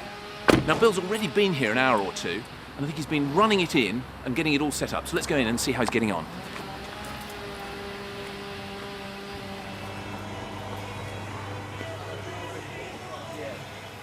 Bill, Hey, morning. Ian. Ian, this is Nick Swift. Nick, Swift hello. here. Hi. Thanks for doing this all for us. Oh, No we have been having a great time down here. This looks fantastic. So yeah. you've got it all set up by the looks of it. Yeah, it's on. It runs. Wait, that's the first hurdle Exactly. done. It's the first thing. Yeah. What did we do, Nick? An hour and a half of running? Yeah, we've done about an hour and a half, various loads, different revs. And now Okay. it's ready to. It's not been caned yet, though. Right, okay. So it could all go wrong from here. I'm still nervous. What have you done though, Bill? Because we've obviously got the carb on and bits and pieces. Has there been anything else you've added to it, other than obvious things like fluids and what have you? No, we've got Nick's exhaust manifold. Yeah. We've got the carburettor set up. We've put a K&N filter on it. Nick actually had a distributor out and had a little fiddle around with that. Okay. Got a different starter on there at the moment by the looks of it. That's the dyno one. Yeah. Okay. Yeah. Yeah. I mean, it's all plumbed in. It's attached to the test bed. It's just it's done its bit. Now really is the sort of moment of truth. We're ready to talk the head down. We'll get the tappets. Yep. And then hey presto. Now, can you lose some liquid going around here? What's all that? Nick. Yeah, basically the Superflow 902 dyno is controlled by water. Outside we have a large tank, 1,000 gallons Yeah. of water outside, and then the water is pumped in by the pumps on the wall. Okay. And comes into the system, fills it up. The water controls the dyno, or the computers control the dyno with the water of the load, and then it's pumped back out again, back into the tank. Right. Okay. Fine. Cool. Okay, all we're doing now is, obviously the engine's nice and warm, so remove the rocker cover, and we're going to just tighten the head down again. So it's just back down to 50 foot-pounds.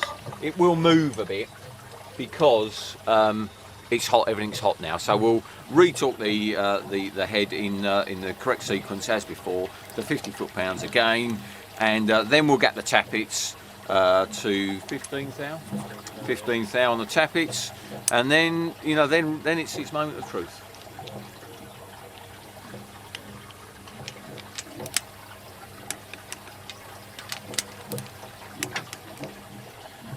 This is all just a matter of feel with the roller rocker.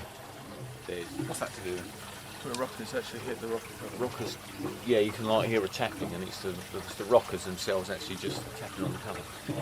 So that was the right cover to choose, was it? Or Yeah, no, it's a Just a normal normal thing, yeah. It's just bog standard. Yeah. Just one of those. It gives you something to worry about. You see. do we want to take that off? Yeah, no, that's always exciting to come Right. out. I was just thinking that. I'll look forward to seeing that. That could be the end of this project quite quickly. Yeah, Good good to idea, see take Bill laying on the floor. Going potatoes.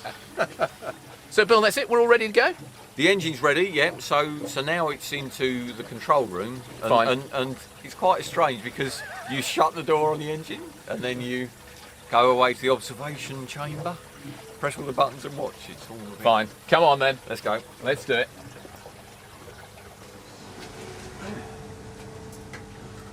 Now in here, I generally find it's best to not say very much.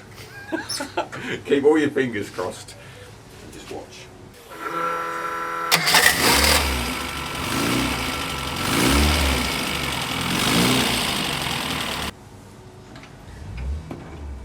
That's it. Oh, It's God. running. It's running. It's all right. We have a runner, and we've got our oil pressure there on the top left-hand corner. So that looks healthy. And obviously you can see the engine speed there, just idling. And Nick's controlling it with this Yeah. lever here. That's the yeah, throttle, this is essentially. the throttle. And just at the moment it's just on free load. So revs there, and obviously as I increase the it's all So controlled. we're waiting to just get the water temperature up a little bit, yeah, aren't you? yeah, the water temperature here, we've Yeah. got water in and water out. So as you can see it's only on 45 degrees, so it needs a bit of temperature in there, so Yeah. we'll get it warmed up again. And Yeah. normally what we'll do is we'll put that on a certain amount of load. If we hold that on this engine, I'd say 2000 RPM. You can see the load coming on now. The computer is holding it at 2000 RPM. It won't rev anywhere past Right. that.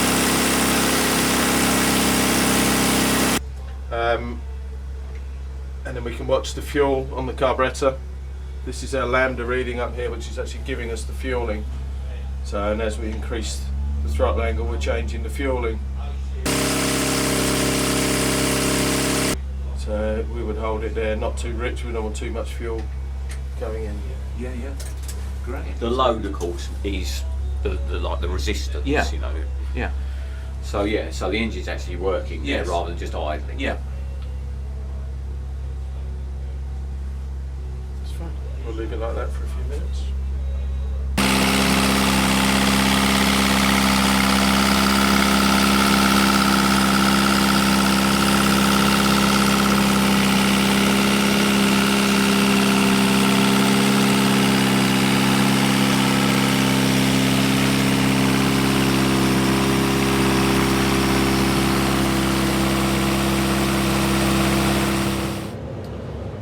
Okay, so are you ready, Bill? I am. Moment of Nervous, truth. of course. Yeah, let's go. I think, right, if you agree, we'll run it to 3,500 revs Yeah. under full load now, and Okay. we'll see what happens. It's only 6 months' work.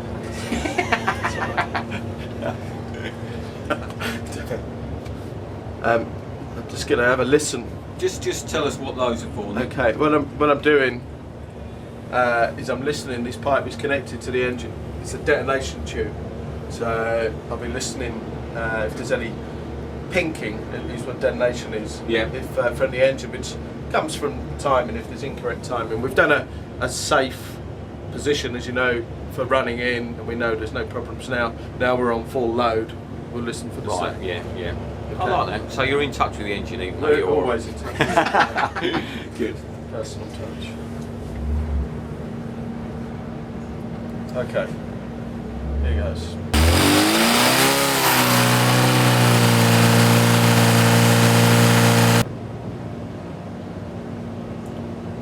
Looks good. Wow. That's impressive, Bill. 3,500 revs. Yeah. What was that, 95, 96? 96. Yeah.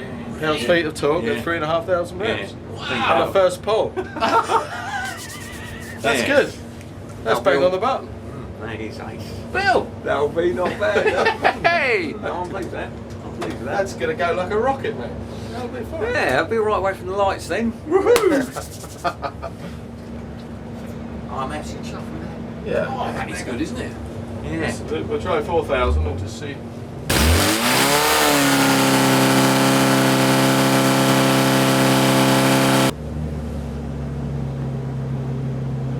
And there's 100. Bang on the button. Whoa. 100 foot-pounds of torque at 4,000. We've still got another 500 RPM to go. Normally, maximum torque will cover from 3.5, 4, 4.5. Yeah. Depends on how well the cylinder is performing.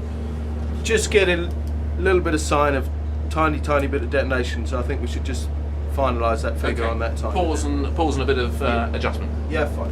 Good, fantastic.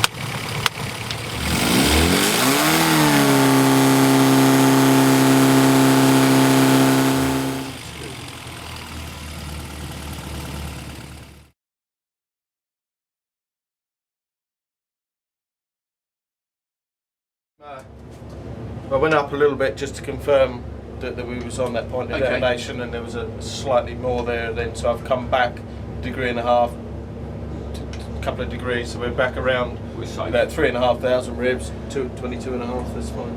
That's So safe. is this the moment of truth then? I think this is the moment of truth. What we're Bill? looking for? What are we looking for?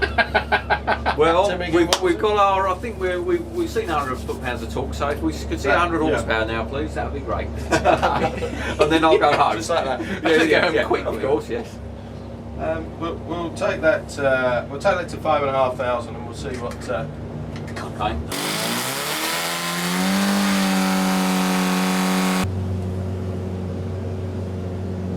Ooh, there you go. One. That is unbelievable. That's 100 horsepower. 5.5. There you go. We'll try 6. No. Yeah. Yeah.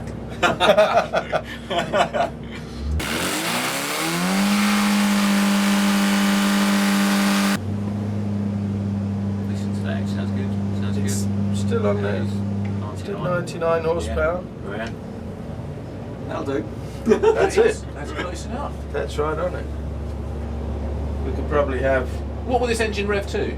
I mean, not that I'm Well, suggesting we go there, but what will it? 6,000 is sort of 5.5 to 6,000 would be what we would expect for a maximum power for a good, sensible Yeah. road engine. Yeah, for a road engine, Yeah. that's right. Obviously, Yeah. I mean, your race engine, Bill, I imagine goes on up. Yeah, well, Right. eight and a half Yeah. thousand. So Yeah. that's where we'd be looking at maximum power on races. The So thing is, this has got so much torque that you won't need You're to never rev gonna it, get rev there. it. No, that's because right, you'd never you need it. Give it another Yeah. gear and Yeah, it'll of tear course. off again. Yeah. Nonetheless, are we going to go to 6.5, Nicky? well, let's just see what happens 6.5 and just see You're whether now pushing your luck, aren't you? There you go. what we'll see is we'll see the power start dropping off slightly. As you see now, 97, 98. It's still just hanging on in there. So 5.5, So- 6 is where it's all happening. 5.5, 6,000. That's where the we'll look power at is. 5,000 as a figure here, and we should be again pretty close to it.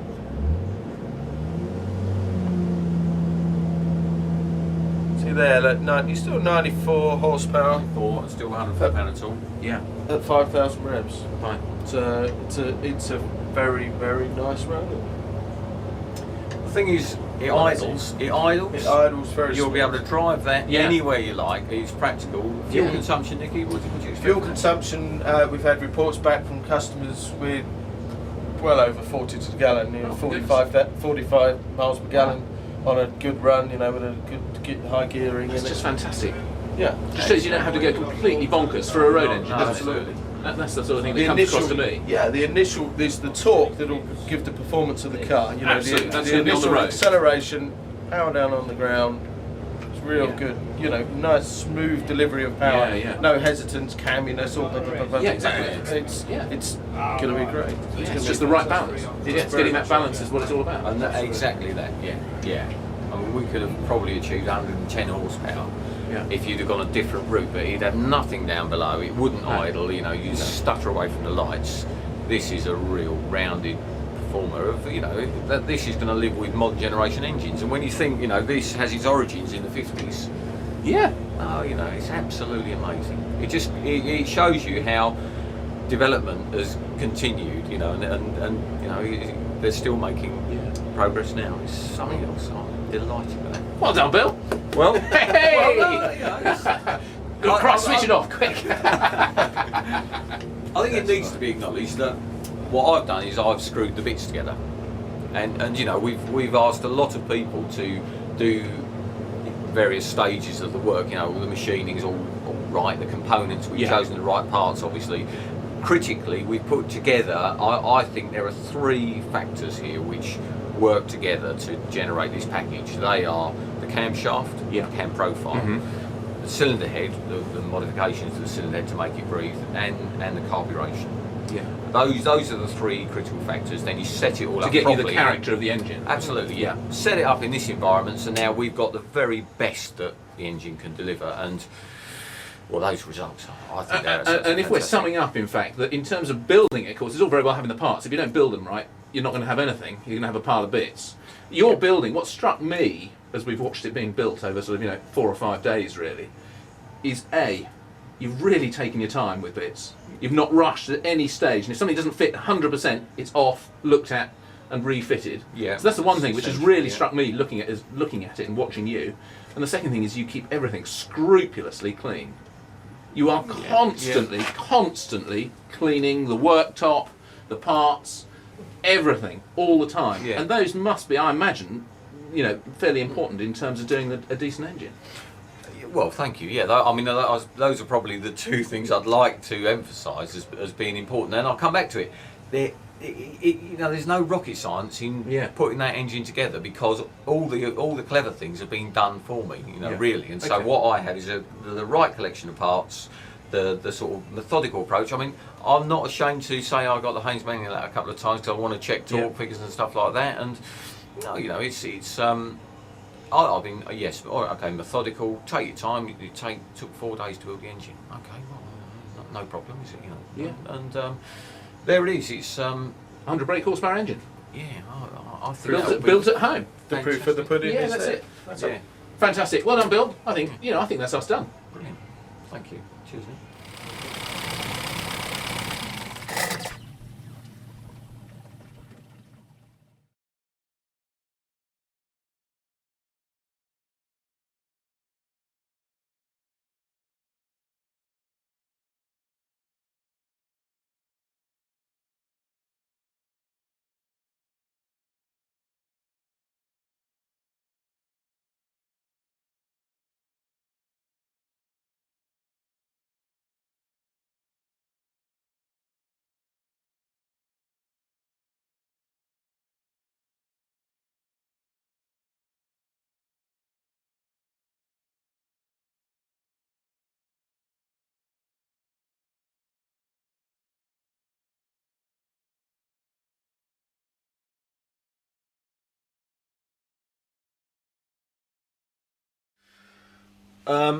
What we're going to do, we're going to have a quick look at this cylinder head. Now, if we were going to work on this to use it, it needs cleaning first before we even start. But just in terms of giving an understanding of what's possible with this cylinder head, if you weren't wanting to do a 1380 with a properly worked head to get 100 horsepower like we are, there are, measures that you can take short of that and do something yourself. So here's our head straight off of our scrap engine, and the first thing we're going to do is remove a valve. Now, you do need a valve spring compressor, this tool here, which works like this by a little bit more force than that. So it's adjustable for any kind of engine, this one. So we need a little bit more force.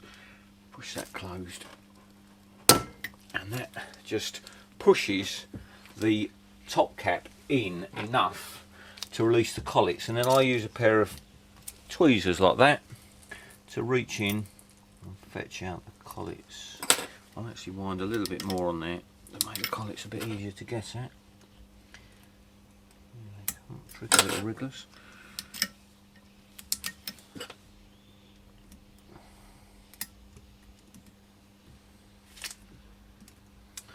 There's one. There's two collets for each valve, and then you release the valve spring compressor, which unloads the spring and cap, and then they come off like that. Now, whenever I take a head to bits, I always keep all the bits in order, so I'll put the same collets back on the same valve. I don't know that that's entirely necessary, it just seems to be a logical thing to do, so I always do that. Now, this is just a fairly basic Metro head, so it's only got single valve springs. Our competition type of head that we've got here now has got two valve springs, which means that you also have an additional locating ring at the bottom of the valve guide there, which again is omitted from this because it's only single spring type. So that's the spring and the top cap off, and then the valve just pushes out, and there goes a typical sort of road head. I think this one had done 74,000 miles, probably not been out since the day it was built. If you look very carefully, you can see there is a finished seat area there, which is still serving this engine well and sealing up. It won't be sealing it 100%, but it won't be too far off it, so that's in reasonably good condition. Now we'll take out the inlet. That's the exhaust valve. The exhaust valves are the smaller ones. We'll take the inlet valve out as well, and then we've got one chamber to have a look at. So just wind a couple of turns off of that. You don't want to try and compress the spring straight away to the fullest extent. It's far too much effort, so you just want enough to sort of crack the collets. So this should go now.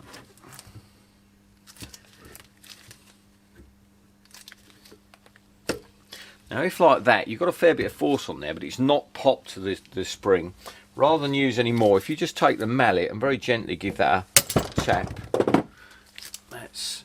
that will now undo easily like that. And so with another couple of turns, we'll be able to get the collets out. There we go, another two, one rather.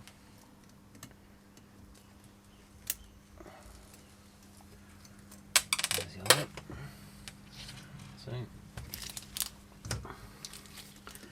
Spring and top cap,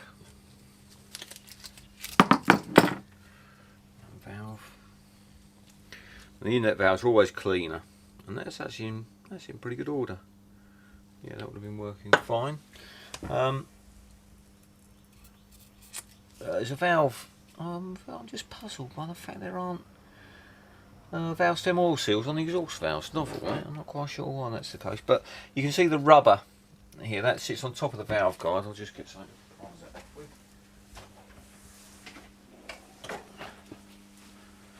Valve stem oil seals sit on top of the valve guide, and these are designed to stop the engine oil that accumulates in the head from just draining down beside the valve. There are, so that, you know, whenever you do a head, you'll always replace those. So there we go. There's, if you look at the top here, not a great deal to see here. That's all in good condition. The top of the valve guide. The valve guide itself, that the guide runs up and down in. That's an item that's, you know, when you're doing a complete head refurbishment, you're always going to have new guides. If we just, in fact, let's just have a little feel of condition of the guide. If you basically put the valve in, and there's a bit of sort of side to side movement on that, but that's not really too bad at all. Those guides are not bad. No, it's pretty good really.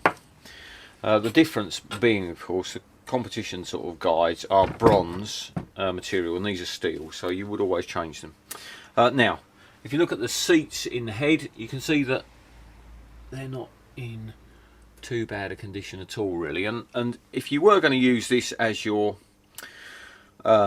for a road engine, if you were doing a rebuild but you weren't going 1380 and you weren't going modified head route, you could clean this head up, you could decoke it. It's an old-fashioned term, but basically that means to sort of get all of the coke and carbon deposits off of here, and then either lap in or possibly recut the valve seats, new valve stem oil seals, and this head would go again, and you know, it would have another sort of 50,000 miles in it quite easily, I think. On the other hand, if you want to go for the horsepower modifications, then, you know, porting and polishing is where it's at, which means, you know, you need, as I say, I don't really think this is realistic for the sort of home modifier. It has been done in the past, but the problem is the heads are getting scarcer, and you don't want to waste a head by making mistakes. But it comes down to, you know, a sort of carbide stone in through the ports here, removing material to open the port up and allow it to flow more. The limiting factor, of course, is that the water that flows all around this, you know, inside the cylinder head to keep it cool, you're in danger, if you don't know where the water jacket goes, of breaking through, and as soon as you've done that, the head's scrapped. So. Bill, what about unleaded and unleaded heads? Because obviously early heads. Very good point, yes. Now this head, I have to be honest, I don't know, I can't actually see. It's quite difficult when it's all coked up to see whether there's an insert in there. Basically, an unleaded head has a high quality steel insert that's pressed into the casting, and then the valve seat is cut into that new material, and that's just very resilient, and that's it, that's all it takes. Now, at a certain period, somewhere about 86, I think, they started putting the inserts into standard Metro and Mini engines so at that later time. cars should have it. Later cars should have it. Now there is a way of telling. Funny enough, it's very high tech. On the cylinder head itself, there's a green blob of paint, Right. which this far down the line is unlikely to be distinguishable. But I'm pretty sure if you look at the engine number, there's identification within all the characters there. If you reference it to the Haynes manual, it tells you whether it's an unleaded head or not. Right. I suspect that this isn't. I'm pretty sure this is not. And you could have the inserts put in, so you could have our unleaded seats put in there. You know, most of the sort of machine shops would do that for you. Fine, great, cheers. Yeah, so I've got this is the kind of tool that you would use to decoke your head. You get a sort of like a wire brush. This one's been quite well used. You get a wire brush like that goes in an electric drill, and you grind it all out of here. You know, and that will work very well for you. You can same down. There's not too much coke in the inlet ports, but there's plenty in the exhaust. You can grind all of that out. And I suppose the next thing to show you really is just sort of basic lapping a valve in. Do you want to look at that? Yeah. So the valve itself, with thinners, you can clean up the have a look at this. You can see there that the seat's been working very well here. Now, if you had a wire wheel on a bench grinder, for example, you could grind all of that off very easily. But anyway, that will do us. What we now need is some grinding paste and a swizzle stick. I don't know if swizzle stick's the proper technical term for it, but you'll get to understand what I mean. Now, grinding paste usually comes fine and coarse, and it's a sort of double-ended tin. For the state of this, in fact, no, it's not that bad. We'll use fine grinding paste on the inlet valve and see how we go with that. So it's Obviously, we need to assume that people will clean up their head before they're doing all yeah, this. they're going to do this. I'm just demonstration. yeah, exactly. I just want to take you through the sort of the the art of lapping the valve in, and we don't need it all to be clean. You would do if you're going to rebuild it, of course, yeah. So there's a fair bit of grinding paste there on the valve. You just put it on the valve, drop the valve back into the guide. And what we now need is a swizzle stick, which is over here, I think.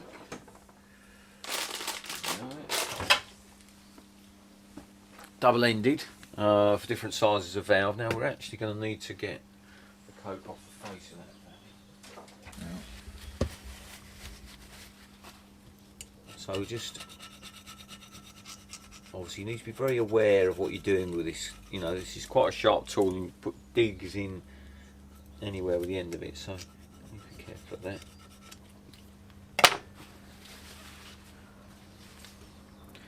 I think we should double emphasise that, you know, you would ordinarily, at the stage you're doing this, when you get to doing this, the whole head will be clean and nice. Let me use a large end here. Clean on that as well. It just sticks on. It's a very simple tool, this.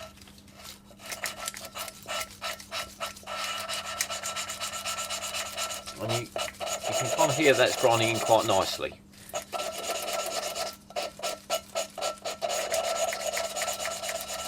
Now it's not one continual, you're going backwards and forwards like that, and then you lift, turn and drop it in again, so you've actually moved your position round a sort of, I don't know, quarter of a turn at a time.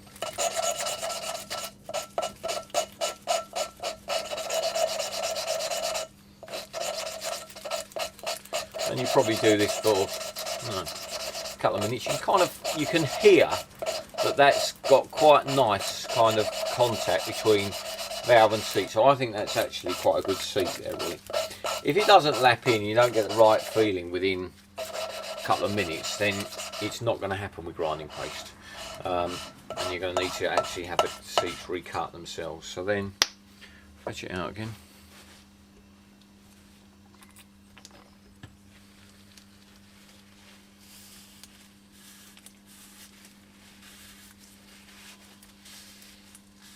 If you look first of all at the seat of the valve, you need to come a bit closer for this in. You can see that's gone, you know, like a beautiful grey, even texture all over there. The sort of shine that was on the seat has gone, and that the valve there has lapped in perfectly. So you know that tells us that the valve is perfectly concentric. Great. It's not necessarily the case that the seat's going to be perfect, but we need to now look at that. So that's a matter of. It's going to be just to clean all the goo off a bit. Okay, you can just see now we've cleaned it up. The inlet valve seat here has come up even grey colour all the way around, and because it's got that kind of grey, almost like a sort of satin colouring finish, that's where it's lapped in. So you can see that the seat is consistent all the way around. So that's going to be 100% seal valve. You know, that is really good. One point to note while we're here is you often hear the term, you know, a Mini's got a cracked head. Well, the heads crack between the inlet and the exhaust valves across the narrow bit here, and most commonly in the centre two chambers. So that's the area to look at. And so before you sort of commit to sending your head away, take all the valves out of it and have a look here, and you know, literally you're just looking for a hairline crack. The head modifier will always look at the casting and advise you of a bad one, but a cracked head, you know, there's no way back for it. It's going, yeah, it's on its way out. Just cleaned up the face a little bit here, you know, that's cleaned up well. You know, this can very easily be your 100 horsepower 1380 head. Yeah. But I wouldn't dream of doing that myself. You know, for No, me, fine. that's going to Longman's and it will Yeah, come great. back beautiful like that. Yeah, yeah. And it's a fair chunk of money, but it's one of the investments you're making in the engine. Yeah. That's where the horsepower's coming from. Fantastic. Cheers, Bill.